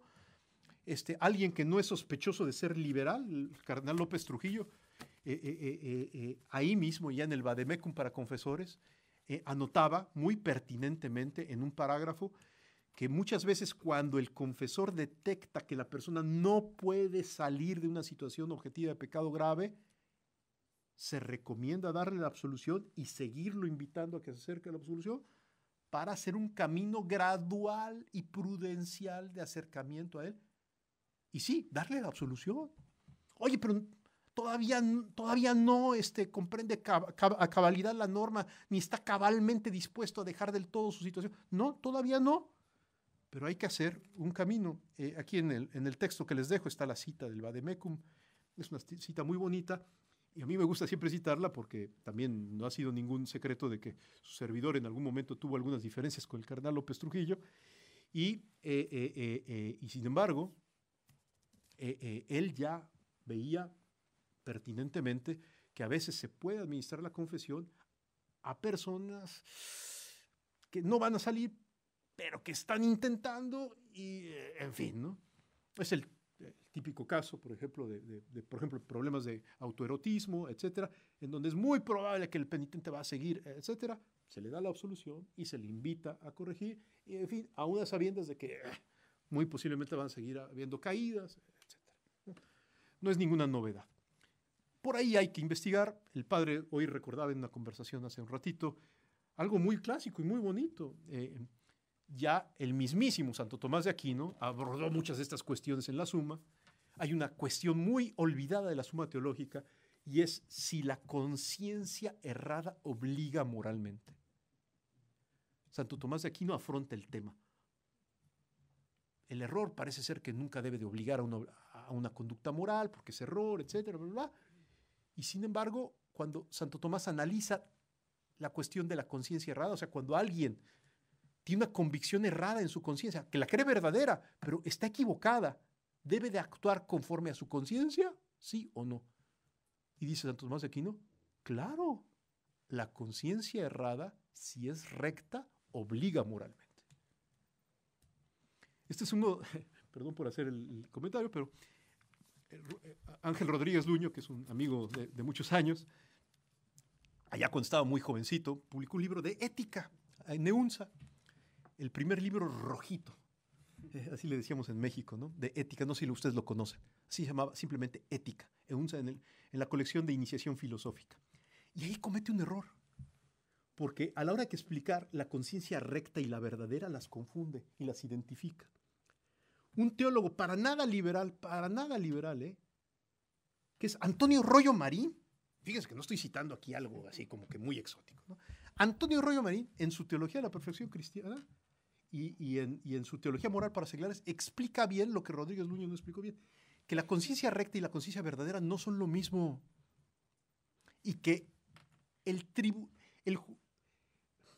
la norma última de moralidad, dice Santo Tomás de Aquino y Rollo Marín, es la conciencia recta, aunque esté errada. No sé si me explico. Esto es bien importante. Esto es bien importante, porque quiere decir que hay personas que están convencidas de algo malo y creen que es bueno.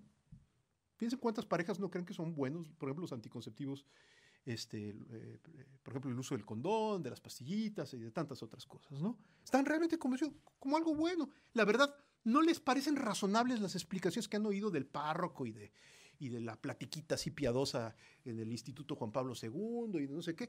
No les han convencido, la verdad, les parece más razonable en conciencia ponerse un condoncito y se acabó, ¿no? Conciencia errada obliga moralmente. No sé si me explico. Oye, ¿está errada la conciencia? Sí, está errada. ¿Hay que corregir esa conciencia? Sí, con mucha paciencia, con mucha caridad. Hay que anunciar la conciencia verdadera, es decir, la verdadera norma moral que debe orientar a... Pero mientras la persona no logra advertir, y de veras de corazón no logra advertir la plenitud de la verdad, la norma última de la moralidad, dice Santo Tomás de Aquino, es la conciencia recta. Entonces no peca si sigue su conciencia recta, aunque sí cometa una falta moral desde el punto de vista de la materia. No sé si me explico. No sé si haya todavía tiempo para un poco de diálogo, etcétera. Yo sé que ya estamos súper excedidos. No, pero sí, en dejamos... el tiempo, pero a lo mejor vale la pena platicar un poquito. Hay muchas más cosas, ¿no? Pero así de manera apretada. Les dejo 2 textos por escrito con esto. Ahí sí ya muchísimo más cuidado en su argumentación. Los 2 textos están publicados. Uno se llama Para comprender a Amoris Laetitia, se publicó en el Observatorio Romano, en la revista Ecclesia de los obispos españoles, en la revista Medellín, que es la revista del Consejo Episcopal Latinoamericano, y en muchos otros medios, Vatican Insider, etcétera, ¿no? Se publicó. Y el otro texto se llama... ¿ahí dónde está? Entender a Wojtyła para comprender a Bergoglio. Es un texto que trato de explicar algunas ideas que los seguidores de Juan Pablo II muchas veces, por alguna razón, no estudian en Juan Pablo II y que, sin embargo, Juan Pablo II algunas ideas quería mucho, aquí explico, y que ayudan a entender al Papa Francisco. Está publicada en esta revista que dirige Tomás Melendo, que se llama Metafísica y Persona. Metafísica y Persona. Y aquí también les dejo el textito por si algunos de ustedes quieren profundizar en algunas de estas cuestiones. Preguntas, Javier. Muchas gracias, don Rodrigo. A mí me ha iluminado mucho todo lo que ha dicho. Tengo una duda y no, desde el desconocimiento no querría caer en reduccionismos ni simplismos. Yo estoy bastante convencido estoy convencido de que en las cuestiones humanas el discernimiento ad casum es importantísimo. O sea, el entendimiento y el conocimiento de una norma universal, pero el discernimiento ad casum, ¿no? En tantos ámbitos, sobre todo en las disciplinas y en las ciencias humanas y sociales, ¿no? y en las realidades puramente humanas y sociales. Estoy muy de acuerdo, igual que, como digo, esa necesidad de la norma universal o de la ley natural. Pero quería preguntarle, cuando habla de las condiciones del pecado mortal, está la cuestión del pleno conocimiento. Y en un mundo relativista como el que estamos y donde tampoco se forma el juicio prudencial, y que creo que son las 2 cosas que se requieren para estas observaciones, ¿no? Y extrapolando al perdónales, Señor, porque no saben lo que hacen. Es decir, esa eximente universal de Cristo al hombre cuando le dice a Dios, perdónales porque realmente son ignorantes, ¿no? Claro, luego hay realidades más amplias o hay realidades más profundas, más difíciles. En todo caso, ese pleno conocimiento realmente podemos llegar a tenerlo en los pecados no mortales, o siempre esa persona que se acerca inconscientemente, o esa persona que cree que los anticonceptivos, o esa persona que no encuentra, no entiende determinadas cosas en el ámbito conyugal respecto a las relaciones sexuales, ¿no? En un matrimonio, tiene pleno conocimiento o puede advertir el caso concreto, la excepción concreta, que no es excepción, sino atenuante, como ha dicho. O sea, ¿eso cómo se dirime? Yo sé que hay una verdad, pero ¿y la verdad completa sobre esa cuestión, ¿no?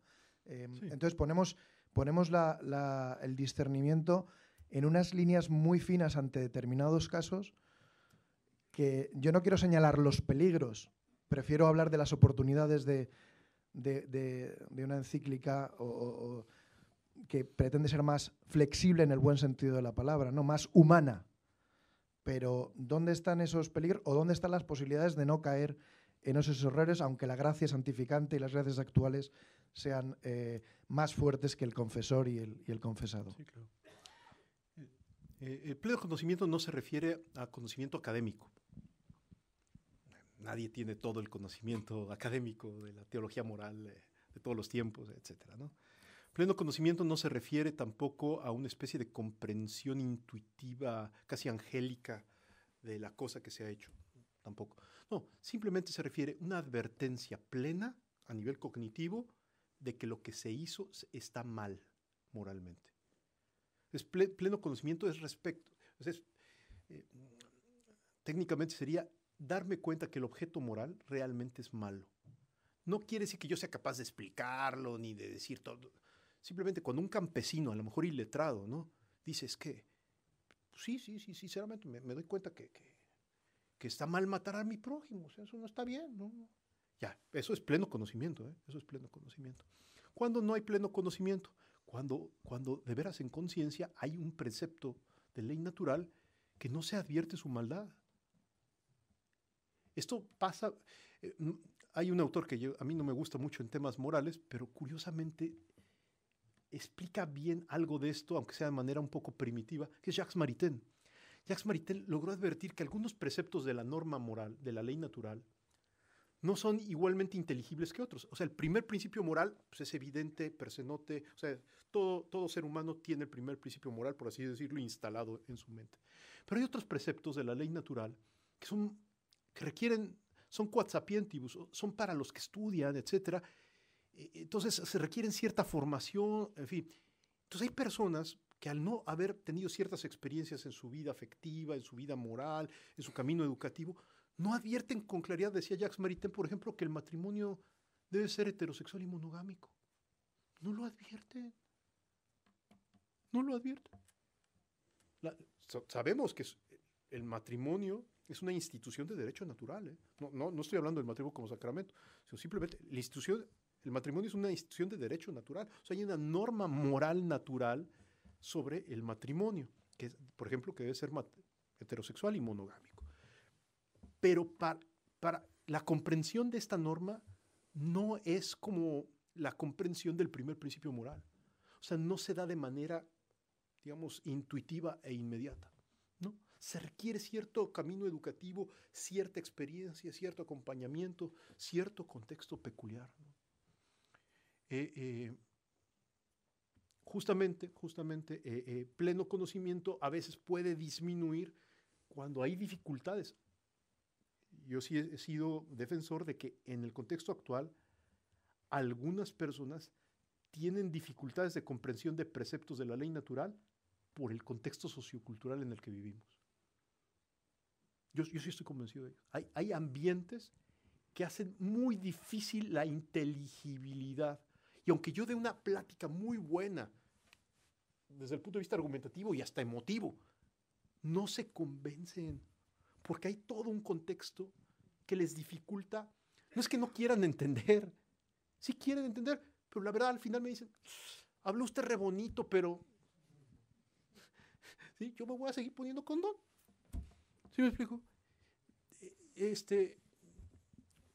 Entonces, ahí es cuando yo digo, ahí es un caso en donde no hay pleno conocimiento por un atenuante contextual que sí hay que estudiar. A los que les guste la filosofía, por ejemplo, Max Scheler fue el iniciador de la sociología del conocimiento y empezó a investigar que a veces ciertos tipos, o sea, no todos entendemos a la primera y como de golpe, pues. La verdad es que casi nadie entiende así. Todos tenemos dificultades de comprensión por nuestra historia personal, por nuestros límites psíquicos, por nuestra incapacidad, porque no somos tan listos todos, no sé qué, por el contexto, o sea, la verdad es que cuestan trabajo, ¿no? Por eso uno saca a veces mal en los exámenes, ¿no? Pues porque uno no entiende todo. A veces no hay pleno conocimiento. Ya no se diga el famoso deliberado consentimiento, que también ameritaría una pregunta.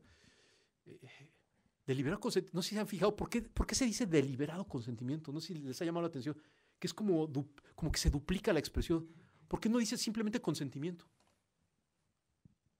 Porque para pecar mortalmente, esto meritaría más explicación, ¿eh? Nada más se los dejo para que queden bien inquietos y así, movidos del tapete.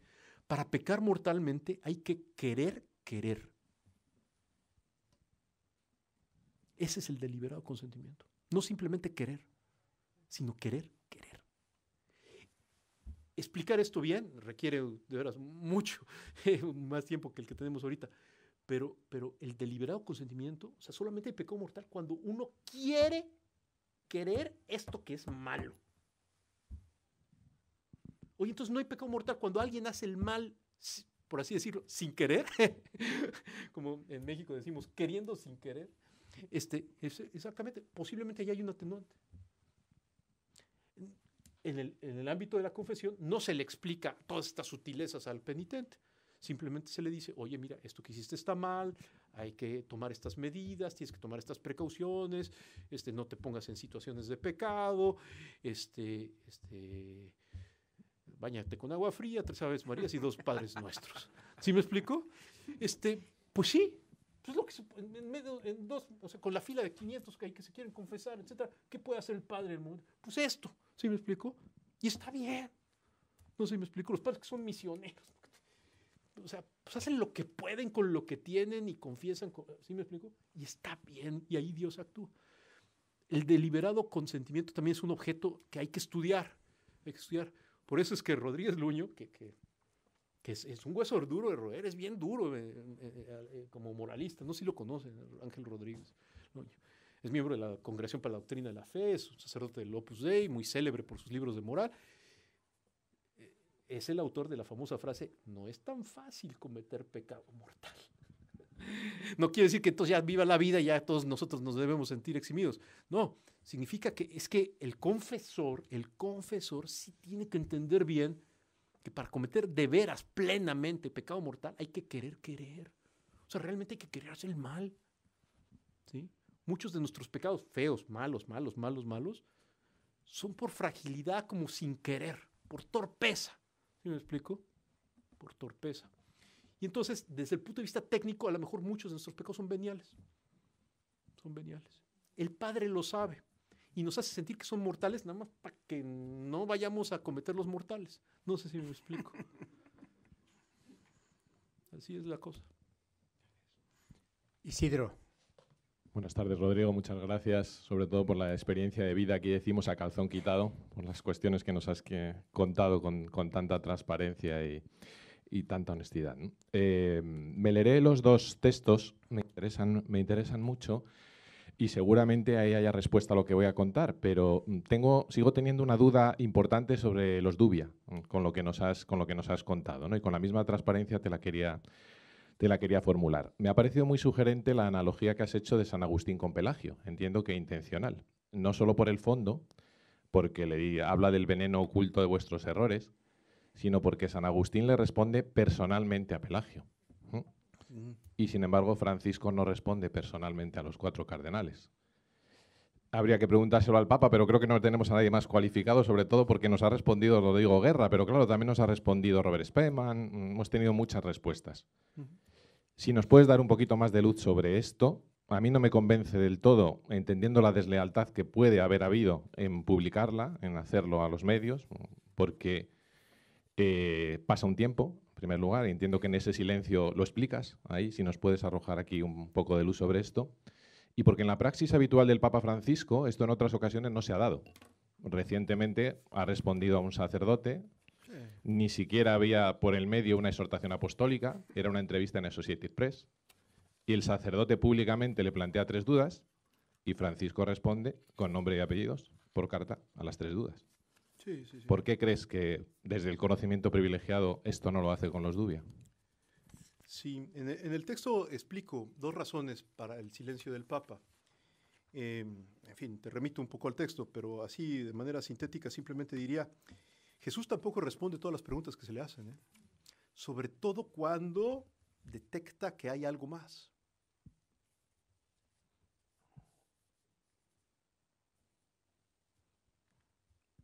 Y deja que si hay verdadero amor a la verdad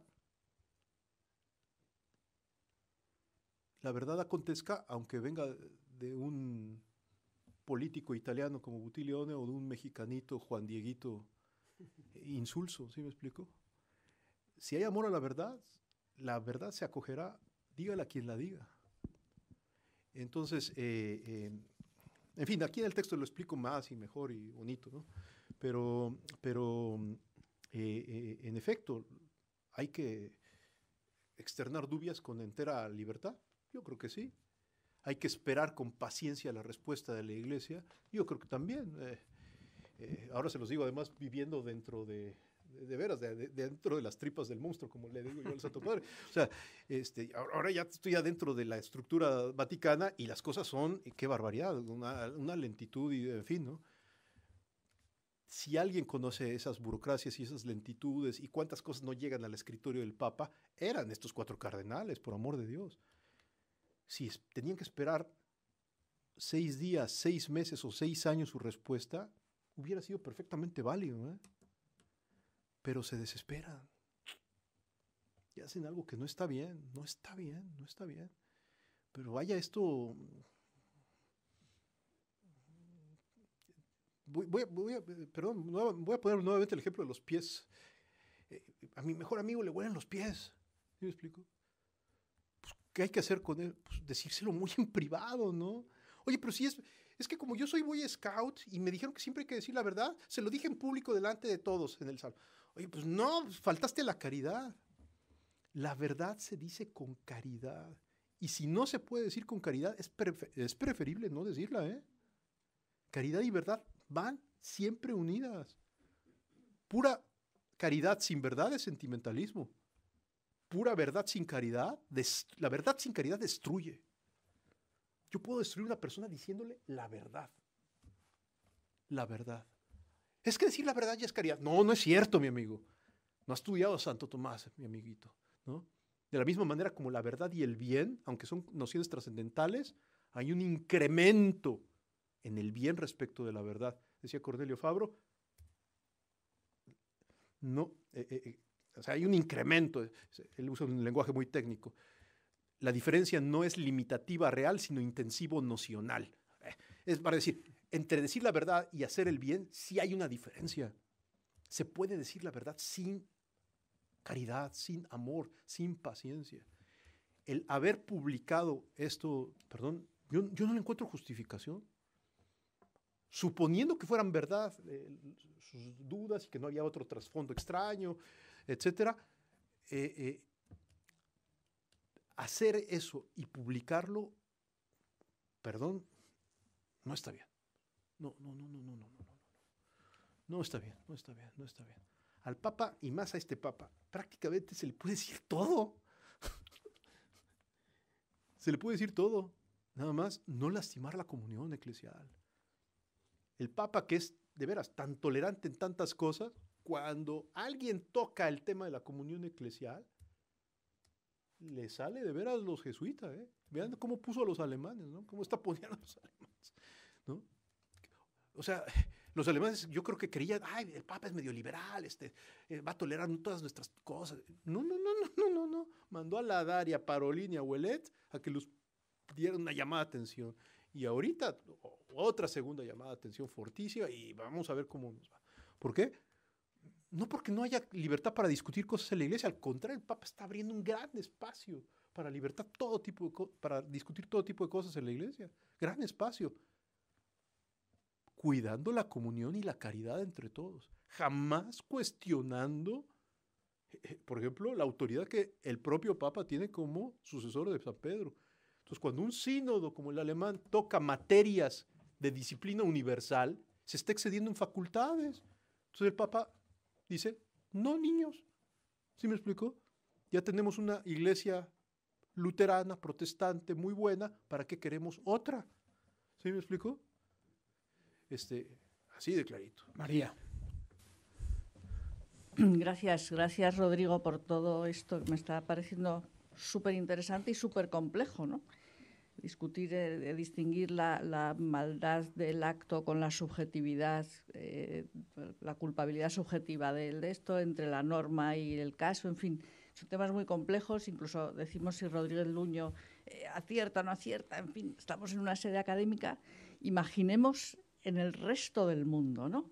Y porque lo que yo quiero compartir es una preocupación, ¿no? ¿Cómo se está entendiendo todo esto en el resto del mundo? ¿Cómo se está gestionando la comunicación de todo esto, ¿no? Y yo también tengo mis dudas sobre si fue oportuno o no la ausencia de respuesta, porque lo que se quedó es flotando una cosa en el ambiente. La publicación de este volumen de la Pontificia Academia pues también deja ahí una cosa. Yo estuve en el sínodo del 14 y recuerdo que algunos padres sinodales reconocían que no sabían distinguir entre la gradualidad de la ley y la ley de la gradualidad, obispos. Sí, claro. En fin, entonces mi miedo es que dentro de unos años, igual que ahora podemos hacer un examen de conciencia y decir la pastoral no ha sabido mostrar la belleza del amor humano y de la sexualidad humana, que dentro de unos años, digamos, la pastoral de repente se perdió en un relativismo o en un mal entendimiento de todo esto. Entonces, bueno, solo quería compartir una preocupación. Sí, porque, yo creo que es verdadera la preocupación. Porque reconociendo la primacía de la gracia, sí. Lo cierto es que lo que enseñan los sacerdotes, y podríamos decir también análogamente lo que enseñamos los profesores, importa. O sea, hay una parte humana y de formación que hay que cuidar, ¿no? Entonces no es irrelevante que los sacerdotes y los católicos en general hayamos entendido o no las cosas, ¿no? No, yo creo que es totalmente verdadero y yo estoy seguro que va a pasar eso que tú dices, que dentro de 10 años se va a hacer una revisión crítica también de este momento y se tendrán que hacer correctivos y dentro de 40 años otros y ese es el camino de la iglesia. Es el camino de la iglesia. Normalmente la iglesia ha sido, bueno, es que la historia de la iglesia, algo que ayuda mucho y trae paz, es leer historia de la iglesia. Porque uno se da cuenta que caray, han pasado tal cantidad de cosas. O sea, hubo momentos en que había más obispos arrianos que obispos en comunión con el sucesor de Pedro. El arrianismo de veras fue un problemón. O sea, no solo doctrinal acá, intelectual, pastoral. Había comunidades enteras que se quedaron fuera de la comunión con la Iglesia Católica porque seguían obispos arrianos. Fue un desastre el arrianismo, etcétera. Y la Iglesia salió avante, ¿no? Y siempre haciendo estas revisiones, correcciones, dándose cuenta que no atinó aquí, que hubo que completar acá, que luego había que matizar aquí y allá. Yo, como académico y muy metido en la filosofía, digo, a los tomistas nos hace falta de a de veras entrar fuerte a los temas de la subjetividad. Aquí en España, yo le comentaba, han tenido dos de los más grandes y extraordinarios filósofos tomistas que si se estudiaran a fondo lo que escribieron sobre la subjetividad, esto, si se estudiara en los seminarios y si todos nosotros lo estudiáramos, tendríamos muchísimos menos problemas pastorales. Me gusta mencionarlos porque no son sospechosos de ser en ningún sentido liberales, ¿no?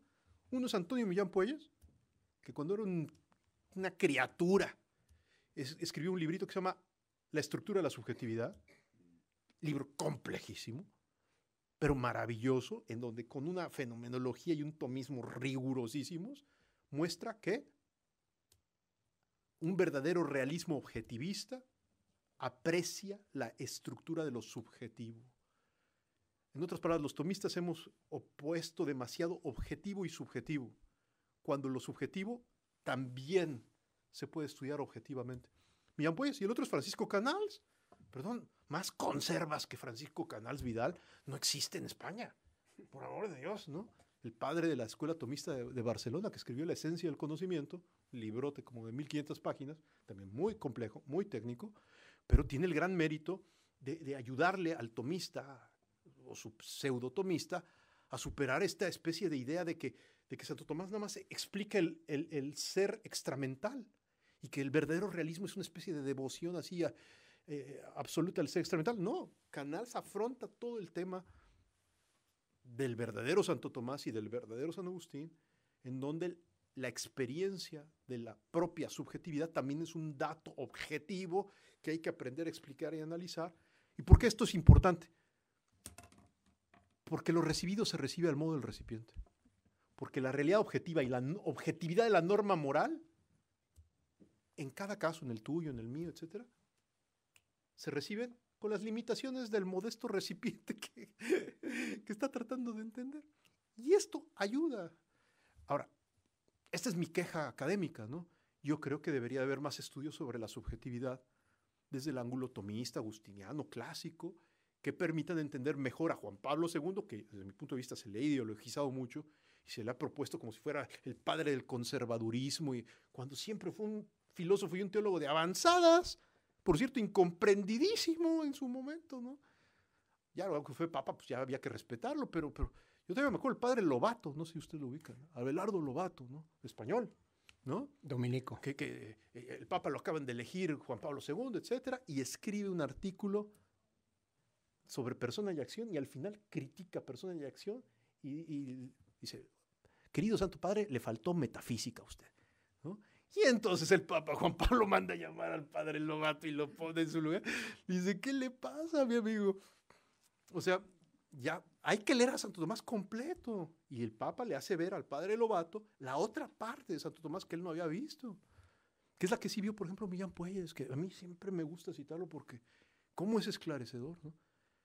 En fin, hay que formar gente, claro que sí, hay que platicar, hay que hacer una cultura de razón abierta, o sea, de un nuevo realismo y no claudicar al uso de la razón. Esto es muy difícil culturalmente porque en todos los ambientes hay un pensamiento débil que nos inunda a todos, a ti, a mí, a todos. No estudiamos por las prisas, por la vida activa, por la distracción. Comenzamos a leer un párrafo y en el tercer renglón ya no nos acordamos qué dice el primero. Esos fenómenos que tú y yo padecemos y que a nadie le decimos, son la posmodernidad actuando realmente. O sea, haciendo, nuestra inteligencia está debilitada increíblemente. Y en medio de este contexto tenemos que reproponer la verdad y el evangelio. Pues sí. ¿Y se van a cometer errores ahora en este pontificado del Papa Francisco? Sí. El Papa además lo acepta pacíficamente. Oiga, Santo Padre, ¿usted ha cometido errores? Dice, sí, cada rato, continuamente, dice. Y ya como Papa, sí, continuamente, estoy cometiendo errores. Dice, errores de los que nadie se entera y errores gravísimos, súper públicos, ¿no? Dice, y lo importante es corregir, arrepentirse, corregir, haciendo lo que se puede con lo que se tiene, ¿no? Confiándose en la gracia y vamos para adelante. No se preocupe, oiga, porque el Espíritu Santo da sorpresas. La cuestión es qué podemos hacer, ¿no? Pues es que, a ver, ¿qué podemos hacer? La pregunta del hacer siempre es fascinante, etcétera, pero siempre deriva en planes estratégicos y cosas así, que normalmente no. O sea, ¿qué podemos hacer? Pues hagamos un frente cultural y hagamos más grupos de razón abierta y hagamos no sé qué y hagamos un nuevo debate y hagamos un congreso y hagamos un etcétera, ¿no? Y cuando su servidor, que por personalidad le gusta mucho pensar de esa manera, siempre ahora inmediatamente digo, aguas con Pelagio, porque Pelagio se reedita en mi persona, ¿no? Cuando yo creo que es a través del hacer. Lo que más, de veras, lo que más reforma a la iglesia y a la sociedad de nuestro tiempo no es nuestro hacer, ¿eh? Es mi conversión. Es mi conversión. Las fuerzas que transforman el mundo y la historia de a de veras son las fuerzas que transforman el corazón humano. ¿Cuál corazón? Mi corazón. La iglesia estaría distinta. La iglesia esta que no me gusta y que está mal y que es incoherente y que tantos problemas, en fin, estaría mejor si yo estuviera convertido. Porque mi conversión en la comunión de los santos purifica al resto de la iglesia. O sea, la verdadera razón por que las cosas están muy mal en la iglesia soy yo y mis tonterías, iba a decir otra palabra, ¿no? Y mis tonterías, ¿no? Mis pecadotes. Esa es la verdad. Entonces, lo primero que hay que hacer es, ahorita saliendo de esta sesión, irle a pedir perdón a quien más nos haya lastimado. No a quien más hemos lastimado, sino a quien más nos haya lastimado. Irle a pedir perdón por nuestra falta de paciencia, reconciliarnos ahorita. Pedir perdón. Eso es lo que transforma la iglesia y renueva la sociedad. A partir de ahí viene una nueva creatividad cultural y que generará proyectos y cosas muy bonitas. Pero si no se parte de esto, o si se prescinde de esto, o si se... No, Amoris Laetitia es lo que dice, ¿no? Las familias se van a renovar en la medida en que tú y yo nos convirtamos, ¿no? Que nos convirtamos. Ese es el gran reto, ¿no? Y luego podemos hablar de proyectos, de vinculación. Vamos a hablar. Cosas muy bonitas entre la Santa Sede y la universidad, ¿no? ¿Quieres? Bueno, muchísimas gracias. La verdad es que yo no me lo había leído cosillas, pero ya me lo tomo como una exigencia. Era solamente un apunte. Me llama la atención este punto, dice, discernimiento de las situaciones llamadas irregulares. Y en poco en línea de lo que se ha dicho, no es más bien, o sea, no estamos ya en una situación en la que llamadas irregulares, en realidad son las regulares. Es decir, ¿cómo afrontar? Sí, en el sino, creo que fue Schönborn el que dijo, es que realmente la frontera entre las parejas regulares y las irregulares cada vez es más tenue. No es porque ya dé igual cualquier conducta, que así fue como, por ejemplo, mi amigo Livio lo interpretó y luego Seifert también quiso hacer un escándalo a partir de esa expresión. Ay, si no hay diferencia entre lo regular y lo irregular, entonces ¿de qué estamos hablando? Ya es un relativismo. No era en ese sentido, sino en el sentido de que es que se están normalizando muchas cosas. Para nosotros como mexicanitos, el ver aquí al llegar a Madrid a personas del mismo sexo besándose en la calle, perdón, a nosotros sí nos cuestiona, ¿eh? Vaya, ni en Roma se ven esas cosas, y Roma es bastante liberal desde hace 2000 años. Sí, el otro día que fuimos a un lugarcito donde vivió doña Lucrecia Borgia, ¿va? Nos acordamos, es que Roma nunca ha sido precisamente muy ordenada. Y sin embargo, a mí me cala, ¿no? Ver eso. Pues sí, están pasando esas cosas y habrá que interpretarlas adecuadamente y habrá que atenderlas caritativamente con verdad y con caridad y paciencia, ¿no? En fin, no sé, ya no quiero decir más porque Rodrigo, nos derivarían otras cosas. No. Te agradecemos, Rodrigo, de verdad, no solo tu exposición y tu presencia, sino tu pasión por la Iglesia, tu pasión por el Papa, tu estar en primera línea, y ojalá podamos hacer muchas cosas juntos, ¿no? Porque efectivamente el sentarnos y hablar con calma de estas cosas con quien sea no es un claudicar a nada, al contrario, es la única manera de ir avanzando poco a poco, ¿no? Entonces, muchísimas gracias. Tus 2 textos los vamos a difundir, los vamos a trabajar, y seguramente hoy no es el final, sino el principio de algo que Dios quiera que podamos hacer. Gracias a todos por estar aquí. Buen fin de semana. Gracias por la paciencia. De veras. Bueno.